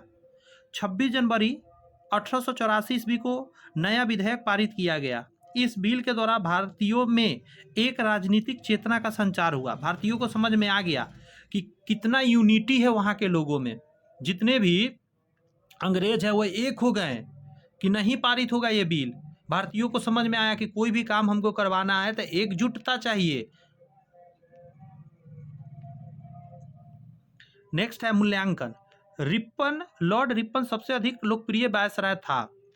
पंडित मदन मोहन मालवीय ने लिखा है, रिप्पन भारत के प्रख्यात गवर्नर जनरलों में सबसे महान और प्रिय था। फ्लोरेंस नाइटिंगेल ने रिप्पन को कहा, भारत के स्वर्ण युग का आरंभ कहा, एक इतिहासकार ने लिखा है कि किसी वायसराय ने लाखों व्यक्तियों के कल्याण के लिए इतनी तत्परता और निरंतरता के साथ कार्य नहीं किया जितना लॉर्ड रिपन ने किया। उसकी लोकप्रियता के कारण ही 1884 में जब उसने त्याग पत्र दे दिया, भारतीय जनता ने उसके प्रति अत्यंत सौहार्दपूर्ण प्रदर्शन किया तथा अभिनंदन पत्रों से उसे लाद दिया। इतना लोग उसको धन्यवाद दिया। बात समझ में आ रही है आपको, रिपन कितना बेनिफिट था। अब हाँ, यहाँ एक सवाल आपके सामने रखा गया है कि लॉर्ड लिट्टन भारत का गवर्नर जनरल कब बना था। बात समझ में आ रही है। लिट्टन की बात कर रहा है, रिपन की बात नहीं कर रहा है। यहाँ पे जवाब दीजिए जरा, क्या जवाब दिया आपने। लॉर्ड लिट्टन की बात करेंगे तो इनको बनाया गया था आपको 76 में, ठीक है, 1876 में। 1876 में क्या है, लिट्टन को बनाया गया था। और 80 में जाकर कौन बने थे, 1880 में बने थे रिपन साहब, ठीक है। तो याद रखिएगा 76 में कौन बने हैं, इसका याद रहेंगे आपको कि लॉर्ड लिट्टन भारत का गवर्नर जनरल कब बने हैं, तो 1876 में, ये माइंड में रखिएगा। और भी क्वेश्चन है, इसे करिए जरा, अच्छे अच्छे क्वेश्चन से सब एग्जाम में आ सकते हैं। आगे कहा जा रहा है कि दिल्ली में वैभवशाली दरबार यानी भव्य भोज का आरंभ कब हुआ था। 1 जनवरी था, ये तो सही है, लेकिन देखिए मैडम को जब कैसर हिंद उपाधि मिला था ना, उसके 1 साल बाद। बात समझ में आ रहा है। तो कब उनको मिला था, 76 में। मैडम को कब मिला था, 76 में, 1876 में उनको मिला था कैसर हिंद महारानी विक्टोरिया को। और उसके 1 साल बाद 1 जनवरी 1877 को क्या हुआ था, दिल्ली वैभवशाली दरबार का आयोजन किया गया था। और यहाँ कहा जा रहा है महारानी विक्टोरिया को कैसर हिंद की उपाधि किस एक्ट के द्वारा दिया गया था। एक एक्ट बनाया गया था, राज उपाधि अधिनियम। क्या बनाया गया था, राज उपाधि अधिनियम, और 1876 को दिया गया था। यही आंसर है इसका। और डिटेल पढ़ने का यही नतीजा, इसका जवाब दे पाइएगा। लॉर्ड रिपन भारत का गवर्नर जनरल जैसा कि बताया 1880 में बने थे। और 1876 में कौन बने थे, आप बताइए जरा। लॉर्ड रिपन 1876 में बने थे। 1877 में कैसर हिंद दिए थे विक्टोरिया को। और 1877 में दिल्ली में 1 जनवरी को क्या किए थे, उन्होंने भोज का आयोजन किया था, दिल्ली दरबार लगाया था। तो ये सब बात को याद रखना है थोड़ा। एक और यहाँ क्वेश्चन है कि स्थानीय स्वशासन राजनीतिक तथा सार्वजनिक शिक्षा का साधन था। ये लॉर्ड रिपन का कहा नाम था। लॉर्ड लिट्टन अलोकप्रिय थे, रिपन बहुत लोकप्रिय थे। नेक्स्ट क्वेश्चन है आपका कि सीपी इल्बर्ट कौन थे। तो सीपी इल्बर्ट क्या थे, ये थे आपको वायसराय की परिषद के विधि सदस्य थे, ठीक है। ये जो टॉपिक है बहुत ही प्यारा है, कह रहा है राजनीतिक संगठन तथा भारतीय राष्ट्रीय कांग्रेस यानी political organisation and Indian National Congress. आपको पता होना चाहिए ये बात कि इंडियन नेशनल कांग्रेस का शुरुआत यहाँ पे हम लोग पढ़ने जा रहे हैं, क्योंकि बहुत महत्व ये रखेगा। देखिए क्वेश्चन लास्ट में बनाने में दिक्कत ना हो, इसलिए डिटेल पढ़ेंगे और समझने का प्रयत्न करेंगे तो जाके बन पाएगा। पढ़ेंगे। सर जॉन सीले का विचार था कि भारतवर्ष एक भौगोलिक इकाई मात्र है। भाषा, धर्म और जाति के आधार पर यह देश अनेक भाग में विभाजित था। यहाँ इतना भाषा है, अभी भी देख सकते हैं, धर्म है, जाति है, कि अलग अलग भागों में विभक्त था। और भारतीय जनता में राष्ट्रीयता की भावना अत्यंत दुर्बल है, मतलब इसमें राष्ट्रीयता की भावना है ही नहीं। 1837 से 1857 के मध्य 1837 से 1857 के मध्य ब्रिटिश शासन को समाप्त करने के लिए निरंतर विद्रोह होते रहे और भारत में राष्ट्रवाद का विकास होता रहा। 1885 ईस्वी के आते आते भारतीयों में राष्ट्रीयता की भावना अत्यंत प्रबल हो गया। 1857 की क्रांति के पश्चात भारत में राष्ट्रीयता की भावना का उदय हो तो अवश्य हुआ, लेकिन वह तब तक एक आंदोलन के रूप में शामिल नहीं हो सकी जब तक का इसका नेतृत्व और संचालन करने के लिए एक संस्था का मूर्त रूप भारतीयों के बीच में स्थापित नहीं हुआ। जब तक कोई संस्था नहीं है तो किसके अंतर्गत लोग काम करेगा, अकेले अकेले काम करता था, गड़बड़ हो जाता था। सौभाग्य से भारतीयों को भारतीय राष्ट्रीय कांग्रेस के रूप में एक संस्था मिल गई।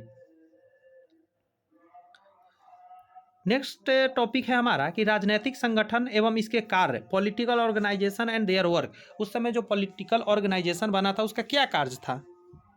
तो कह रहा भारतीय राष्ट्रीय कांग्रेस की स्थापना 1885 ईस्वी में हुई थी, किंतु उससे पूर्व भी भारत के अनेक भागों में विभिन्न संगठनों की स्थापना हो चुकी थी। भारत में एक ऐसी संस्था की कमी का अनुभव सभी भारतीय करने लगे थे, उनकी समस्याओं को सरकार तक पहुंचा सके। सिर्फ समस्या को सरकार तक पहुंचाना चाहते थे, कोई ऐसा संगठन हो जो ले जाकर रखे तथा भारतीयों में राष्ट्रवादी भावनाओं को सशक्त बना सके। अतः धीरे धीरे अनेक संस्थाओं का जन्म हुआ, जिसका वर्णन इस प्रकार है। अब सारे संस्थान को जानिए ताकि आपको कहीं से क्वेश्चन बने तो आप जवाब दे पाए, ठीक है। सबसे पहला जो संस्थान था उसका नाम है बंग भाषा प्रकाशित सभा, बंग भाषा प्रकाशिका सभा। 1836 में ही हुआ था, समझ लीजिए। 85 में कांग्रेस बना, लेकिन ये 36 बना। 1836 में स्थापित यह संगठन सरकार की नीतियों से संबंधित मामलों को समीक्षा करती थी। यह बंगाल में स्थापित प्रथम राजनीतिक संगठन के रूप में जाना जाता है। दूसरा है लैंड होल्डर्स सोसाइटी, जमींदारी सभा। 1838 ईस्वी में, 2 साल उसके बाद, इसने जमींदारों के हितों की रक्षा के लिए संवैधानिक आंदोलन की शुरुआत किया था। नेक्स्ट है बंगाल ब्रिटिश इंडिया सोसाइटी। यह है आपको 1842 में, 1842 में है, में एक राष्ट्रीय आंदोलनकारी द्वारका नाथ के ने इंग्लैंड से जॉर्ज टॉमसन को भारत में राजनीतिक संगठन स्थापित करने के लिए बुलाया। इनके प्रयत्नों के परिणाम स्वरूप 1843 में बंगाल में ब्रिटिश इंडिया सोसाइटी की स्थापना हुई। इसके सचिव प्यारी चंद्र मित्र थे। फिर से एक बार सुनेंगे अच्छे से। बंगाल ब्रिटिश इंडिया सोसाइटी क्या है, तो उसमें क्या हुआ, 1842 में एक राष्ट्रीय आंदोलनकारी द्वारका नाथ ने, जो राष्ट्रीय आंदोलनकारी थे द्वारका नाथ ने इंग्लैंड से जॉर्ज टॉमसन को भारत में राजनीतिक संगठन स्थापित करने के लिए बुलाया। इसके प्रयत्न परिणाम स्वरूप 1843 में बंगाल में क्या बना, बंगाल में ब्रिटिश इंडियन सोसाइटी की स्थापना हुई। इसके जो सचिव थे प्यारी चंद्र मित्र बने थे। नेक्स्ट जो संगठन है, चौथा नंबर, पूना सार्वजनिक सभा, महादेव गोविंद रनाडे। इसकी स्थापना 1867 में महाराष्ट्र में किया था, मुंबई महाराष्ट्र। पूना सार्वजनिक सरकार और जनता के बीच मध्यस्थता कायम करने के लिए बनाई गई थी। पूना सार्वजनिक सरकार और जनता के बीच मध्यस्थता कायम करने के लिए बनाया गया था पूना सार्वजनिक सभा, महादेव गोविंद रनाडे के द्वारा। मद्रास नेटिव एसोसिएशन, 1853 में इस संस्था की स्थापना हुई थी। इस संस्था ने मद्रास प्रांत के निवासियों की समस्याओं की इंग्लैंड की संसद का ध्यान आकर्षित करना चाहता था। ये जो है सी बार्ड मुदलियार इसके अध्यक्ष और बी रामानुजाचारी इसके सचिव थे। नेक्स्ट है इंडियन लीग, जो कि 1875 में बंगाल में इंडिया लीग की स्थापना की गई। इसका मुख्य उद्देश्य भारत में राजनीतिक चेतना जागृत करना एवं राष्ट्रवादी भावना को बड़ा रूप देना था। 6 तरह का संस्थान देखा, अभी देखते रहिए, और भी है, बहुत सारे हैं। इंडियन एसोसिएशन, सुरेंद्र नाथ बनर्जी, ये एग्जाम में आया हुआ है। सुरेंद्र नाथ बनर्जी और आनंद मोहन बोस ने 1876 में कलकत्ता में इंडियन लीग की स्थापना पर इंडियन एसोसिएशन की स्थापना की। इंडियन लीग के स्थान पर क्या कर दिया, इंडियन एसोसिएशन का स्थापना कर दिया। महाजन सभा की स्थापना 1884 में हिंद समाचार पत्र के संस्थापक द्वारा मद्रास में किया गया। जो उस समय का हिंद समाचार पत्र था, उसके जो संस्थापक थे उनके द्वारा मद्रास में 1884 में महाजन सभा किया गया स्थापना। और 9वां नंबर है आपका बॉम्बे प्रेसिडेंसी एसोसिएशन। 1885 में फिरोज शाह मेहता, बदरुद्दीन तैयब जी, केटी तेलंग ने बॉम्बे प्रेसिडेंसी एसोसिएशन की स्थापना की। इस संस्था का उद्देश्य सरकार तक जनता के विचारों को पहुंचाना तथा राजनीतिक अधिकारों के लिए संघर्ष करना था। अंडरस्टैंड। अब यहाँ पे इसका सार देखिए, ये सभी संस्थाएं या तो क्षेत्रीय थी अथवा प्रांतीय थी। शीघ्र ही भारतीयों को यह अनुभव होने लगा कि अपनी मांगों को सरकार की ओर रखने के लिए और ध्यान आकृष्ट करने के लिए एक राष्ट्रीय स्तर पर संस्था होना आवश्यक है। अतः 1885 में भारतीय राष्ट्रीय कांग्रेस की स्थापना हुई। कांग्रेस की स्थापना का पूरा चिट्ठा आप यहाँ से समझिए, और यहाँ से एग्जाम का पॉइंट ऑफ व्यू से बहुत इंपॉर्टेंट होने वाला है। Establishment of Congress. आगे कहता है बंगाल, मद्रास और बंबई में विभिन्न एसोसिएशन की स्थापना से अंग्रेज अधिकारी अत्यंत चिंतित थे। बंगाल, मद्रास, बम्बई में विभिन्न एसोसिएशन की स्थापना से अंग्रेजी जो भी अधिकारी थे चिंतित थे। देश के विभिन्न प्रांतों और अनेक नगरों में राजनीतिक संगठन की स्थापना हो चुकी थी, परंतु फिर भी एक अखिल भारतीय स्तर की राजनीतिक संगठन की आवश्यकता अनुभव की जा रही थी। भारतीय राष्ट्रीय कांग्रेस की स्थापना एक सेवानिवृत्त ब्रिटिश अधिकारी, सेवानिवृत्त मतलब रिटायर्ड ब्रिटिश अधिकारी एलेन ऑक्टेवियन ह्यूम, जिसको एओ ह्यूम के नाम से हम लोग जानते हैं, फिर से सुन लीजिए, एलेन ऑक्टेवियन ह्यूम ने 1885 में की। इसीलिए ह्यूम को भारतीय राष्ट्रीय कांग्रेस के जन्मदाता के रूप में जाना जाता है।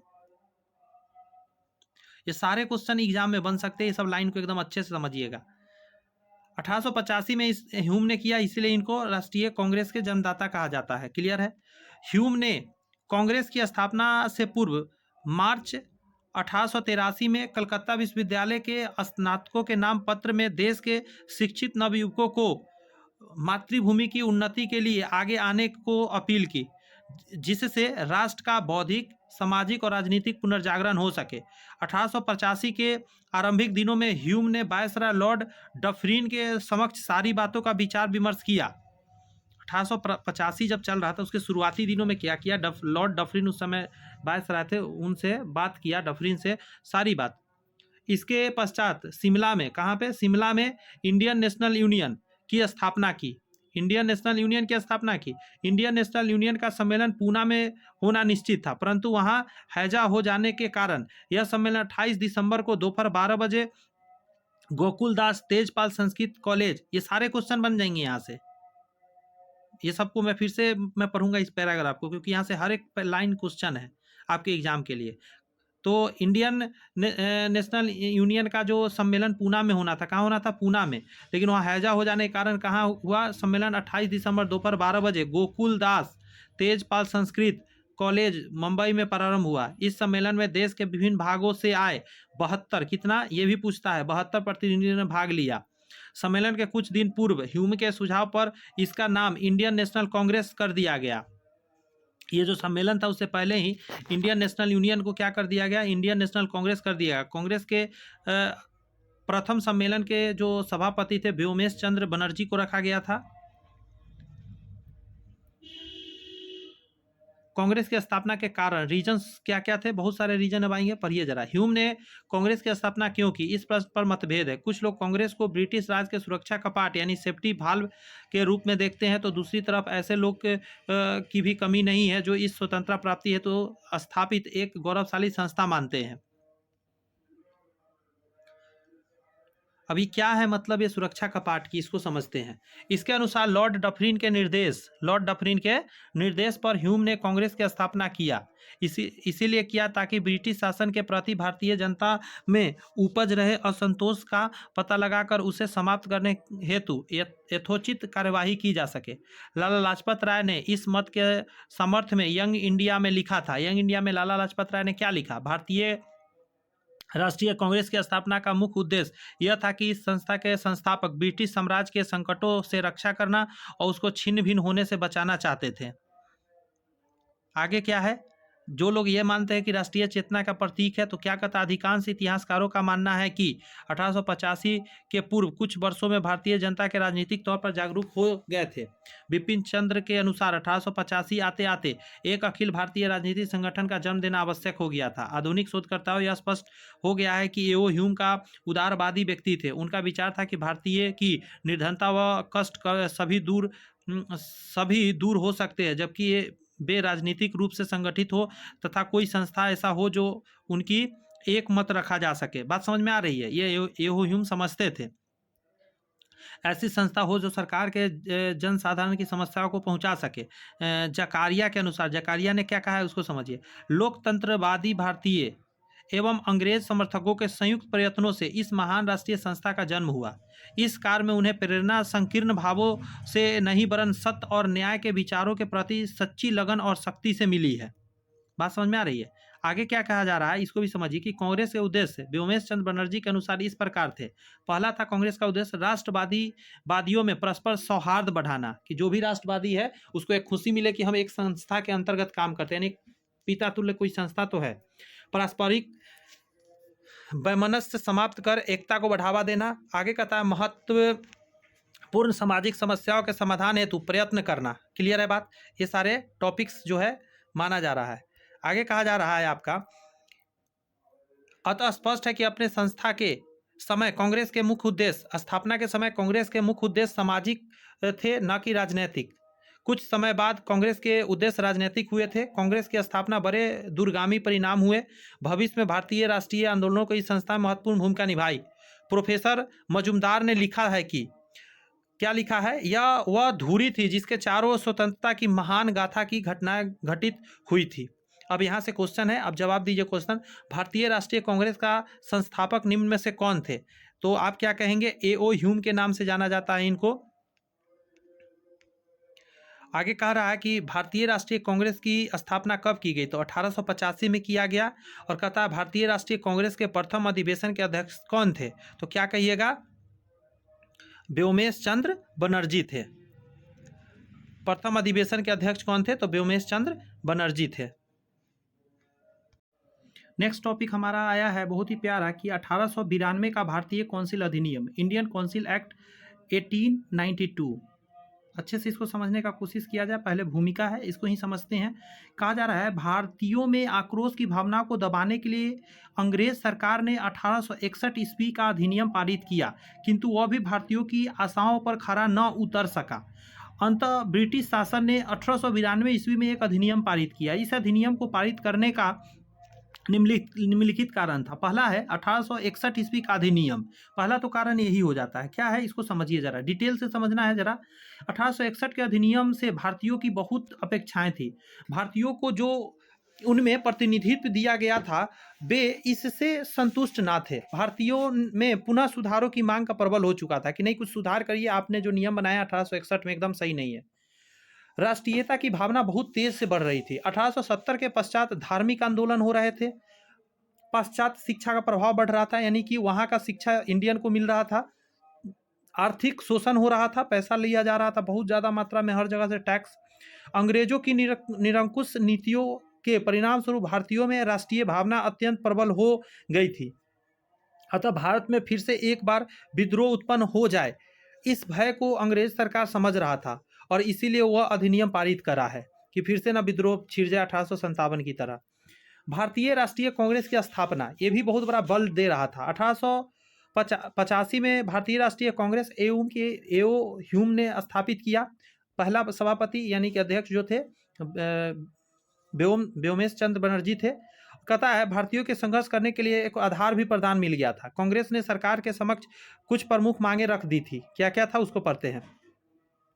कांग्रेस ने क्या रख दिया था बनने के साथ ही? वायसराय की कार्य परिषद में सदस्यों की संख्या बढ़ा दी जाए, सभी प्रांतों में इसी प्रकार का परिषद की स्थापना कर दी जाए, बजट पर बहस करने का अधिकार इस काउंसिल को भी दिया जाए, क्योंकि इस परिषद में भारतीय भी थे, इसीलिए काउंसिल में भारतीयों का प्रतिनिधित्व भी दिया जाए। कह रहा है कि इस प्रकार कांग्रेस ने संवैधानिक अधिकार प्राप्त करने के लिए संघर्ष करना प्रारंभ किया। GN सिंह ने लिखा है, GN सिंह ने क्या लिखा है पता है?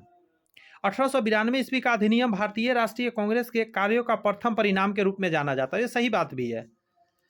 क्या था भाई, इसको भी समझते हैं। 1892 के अधिनियम के प्रमुख उपबंध क्या क्या आया उसमें? करा main provisions for act of 1892। पहला आया क्या? केंद्रीय एवं प्रांतीय विधान परिषदों की संख्या में वृद्धि हुआ। देख लीजिए, इस अधिनियम के द्वारा विधान परिषद की सदस्यों की संख्या बढ़ा दी गई। केंद्रीय विधानमंडल में कम से कम 10 और अधिक से अधिक 16 सदस्य का अब नया प्रावधान कर दिया गया। आगे कह रहा है परिषदों की शक्तियों में वृद्धि भी हुआ। इस अधिनियम द्वारा केंद्रीय एवं प्रांतीय विधान परिषदों की शक्तियों में वृद्धि की गई।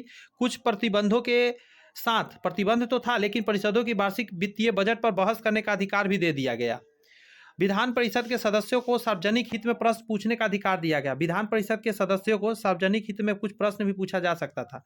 विधान परिषद के सदस्य गवर्नर जनरल, प्रांतों के गवर्नरों द्वारा समय समय पर निर्मित नियमों एवं प्रतिबंधों के अधीन सार्वजनिक हित में प्रश्न पूछे जा सकते थे कि आपने जो ये नियम बना रखा है, इस नियम से क्या बेनिफिट हो रहा है, क्या लॉस हो रहा है, आप जवाब दीजिए मुझे। अगला टॉपिक का एक सेकेंड, अगला टॉपिक कह रहा है आपका कि विधान परिषद के सदस्यों को सार्वजनिक हित में प्रश्न पूछने का अधिकार। अच्छा, ये तो मैंने बता दिया, आगे आइए। नेक्स्ट है अप्रत्यक्ष चुनाव पद्धति लागू होना। कर अधिनियम के द्वारा परिषदों में चुनाव प्रणाली को सावधानी से लागू किया गया। इस अधिनियम में स्पष्ट किया गया कि संविधान परिषद में गैर सरकारी सदस्यों को अनुशासित व्यक्ति की सूची में मनोनीत किया जाना था। केंद्रीय विधान परिषद के 10 गौर से सुनिए 10 गैर सरकारी सदस्यों में से 5 अतिरिक्त सदस्यों को मद्रास, मुंबई, बंगाल, पश्चिमोत्तर प्रांत से चुनकर अनुशंसित किया जाना था। मतलब 10 में 5 को चुन कर लाना था। अब इसका क्या महत्व है? 1892 का चल रहा है, इस यहाँ पे पढ़िएगा जरा। कह रहा है महत्व मूल्यांकन 1892 ईस्वी का भारतीय कौंसिल अधिनियम, पूरा नाम क्या था? भारतीय कौंसिल अधिनियम एक प्रगतिशील कदम था। अधिनियम द्वारा अप्रत्यक्ष चुनाव लागू करना, अप्रत्यक्ष चुनाव लागू करने के भारतीय में व्याप्त असंतोष को दूर करने का प्रयास किया गया। केंद्रीय विधान परिषद में गैर सरकारी सदस्यों की संख्या नगण्य कर दी गई, परंतु सरकार को उसके भावनाओं और विचारों पर ध्यान देने की आवश्यकता हो गई। नेक्स्ट टॉपिक आ रहा है कि इस अधिनियम में बहुत दोष थे। यह अधिनियम राष्ट्रवादियों को संतुष्ट नहीं कर सका। विधान परिषद की शक्तियां सीमित थी। परिषदों की सीटों का विभाजन न्यायपूर्ण नहीं था। गोपाल कृष्ण गोखले ये कौन है पता है? यही है गांधी जी के राजनीतिक गुरु। दादा भाई नौरोजी जैसे राष्ट्रीय नेताओं ने अधिनियम के प्रावधानों के प्रति अपनी असंतोष प्रकट कर डाला। कहा, गोपाल कृष्ण गोखले और दादा भाई नौरोजी ने भी कहा, ना भाई मुझे ये पसंद तो ना आया, आपने जो 1892 का अधिनियम लाया है अच्छा नहीं है। उपरोक्त दोषों के होते हुए भी यह अधिनियम भारतीय संवैधानिक इतिहास के विकास में एक महत्वपूर्ण कड़ी साबित हुई। यह अधिनियम कांग्रेस के उदारवादियों को पहली विजय थी। मतलब उदारवादी जो थे वो कह रहे थे नहीं जो हुआ बहुत अच्छा हुआ। ये क्या है? ये तो आंसर दे रहा है, क्वेश्चन कहाँ है इसका? एक सेकंड रुक जाइएगा जरा, मुझे क्वेश्चन देखना है। ऊपर जो क्वेश्चन हम लोग किया था, अच्छा 11 तक क्वेश्चन हम लोग कर लिए ना। ये तो क्वेश्चन हम लोग अभी किए ना। भारतीय राष्ट्रीय कांग्रेस का प्रथम अधिवेशन के अध्यक्ष कौन थे? तो व्योमेश चंद्र बनर्जी थे। राष्ट्रीय कांग्रेस 85 बना, यूं बने। चलिए तो आगे क्या है, सारांश पढ़ते हैं। सारांश दिया गया है, ये पूरा जो चैप्टर चला, पहला चैप्टर कंप्लीट हो रहा है और लंबे लंबे समय का वीडियोज होंगे। 5 सेशन है इसमें, 5 चैप्टर है, 5 चैप्टर एक एक वीडियो में कंप्लीट करेंगे। 5 वीडियो में ये पूरे हम लोग हिस्ट्री को एकदम तोड़ के रख देंगे। सारांश में क्या लिखा गया अच्छे से समझिए यहाँ पे। सन 1858 ईस्वी आधुनिक भारतीय इतिहास का एक परिवर्तन बिंदु था। 1858 ईस्वी के एक्ट द्वारा भारत में ईस्ट इंडिया कंपनी के शासन का अंत हुआ। सन 1858 ईस्वी में महारानी विक्टोरिया की घोषणा द्वारा भारतीयों के सामाजिक धार्मिक कल्पाओं में हस्तक्षेप कम कर दिया गया। भारतीय परिषद अधिनियम 1861 को पारित होने के बाद 1876 में लॉर्ड लिट्टन भारत के गवर्नर जनरल नियुक्त कर दिए गए। देख रहे हैं यहाँ से आंसर, बहुत सारा क्वेश्चन बन रहा है इससे। लॉर्ड लिट्टन के आंतरिक प्रशासन में भारतीयों के असंतोष को उत्पन्न कर दिया। लॉर्ड लिट्टन जानते हैं कैसा कैसा वर्नाकुलर प्रेस वगैरह लाया था। आगे सुनिए, आगे कह रहा है लॉर्ड रिपन 1880 से 1884 तक भारत के गवर्नर जनरल रहे। तो आपको यहाँ याद भी हो रहा होगा, 76 में लॉर्ड लिट्टन, 80 में लॉर्ड रिपन आए और लॉर्ड रिपन ने भारतीयों के लिए अनेक कल्याणकारी सुधार किए। 1885 में एलन एक्टिवन ह्यू ने भारतीय राष्ट्रीय कांग्रेस की स्थापना की। ब्रिटिश सरकार ने 1892 में भारतीय काउंसिल एक्ट अधिनियम पारित किया और 1892 में अधिनियम को पारित करने का उद्देश्य भारतीयों को संतुष्ट करना था। तो यहाँ पे आप देखिए हर एक चीज़ शॉर्टकट में यहाँ दे दिया गया। कुछ शब्दावली वगैरह यहाँ पे आया था, उसको भी अगर समझना चाहे समझ लीजिए। अगर कहीं ब्रिटिश क्राउन लिखा है उसका मतलब होता है ब्रिटिश सरकार के अधीन कोई काम करना। एक्ट का मतलब अधिनियम होता है। नागरिक सेवा का मतलब भारतीय सिविल सेवा की परीक्षा की बात कर रहा है। और सुरक्षा कपाट मतलब सेफ्टी वाल्व। अब यहाँ से बहुत सारे क्वेश्चन है जो कि हम लोग को नहीं करना है, क्योंकि ये सब उसके लिए जो यूपीएससी के एग्जाम में थ्योरी लिखेंगे उनके लिए ये सब। नेक्स्ट चैप्टर यहाँ से शुरू होगा आगे। यहाँ से देख सकते हैं दूसरा चैप्टर। कैसा लगा पहला चैप्टर? आपका दुलार प्यार कितना मिलेगा? वीडियो को लाइक कर दीजिएगा, चैनल सब्सक्राइब करें, बेल आइकन प्रेस करिए, ताकि ये जो लॉर्ड कर्जन, बंगाल विभाजन, ये सारी स्वदेशी आंदोलन 1919 तक हम लोग लेकर चलेंगे, 1920 तक इस दूसरे चैप्टर में करेंगे। मतलब 4 टर्म में हम लोग इसको 5 टर्म में पूरे कंप्लीट कर डालेंगे। तो मुझे पूरा विश्वास है आपको बहुत अच्छा लगा होगा। मैं इंटरटेनमेंट नहीं करा रहा हूँ, लेकिन पढ़ाई की मदद से आपको मैं ऐसा बना दूंगा कि आप एग्जाम निकाल कर, नौकरी लेकर और पूरे लाइफ इंटरटेनमेंट करेंगे। चलिए, all the best, bye bye, thank you.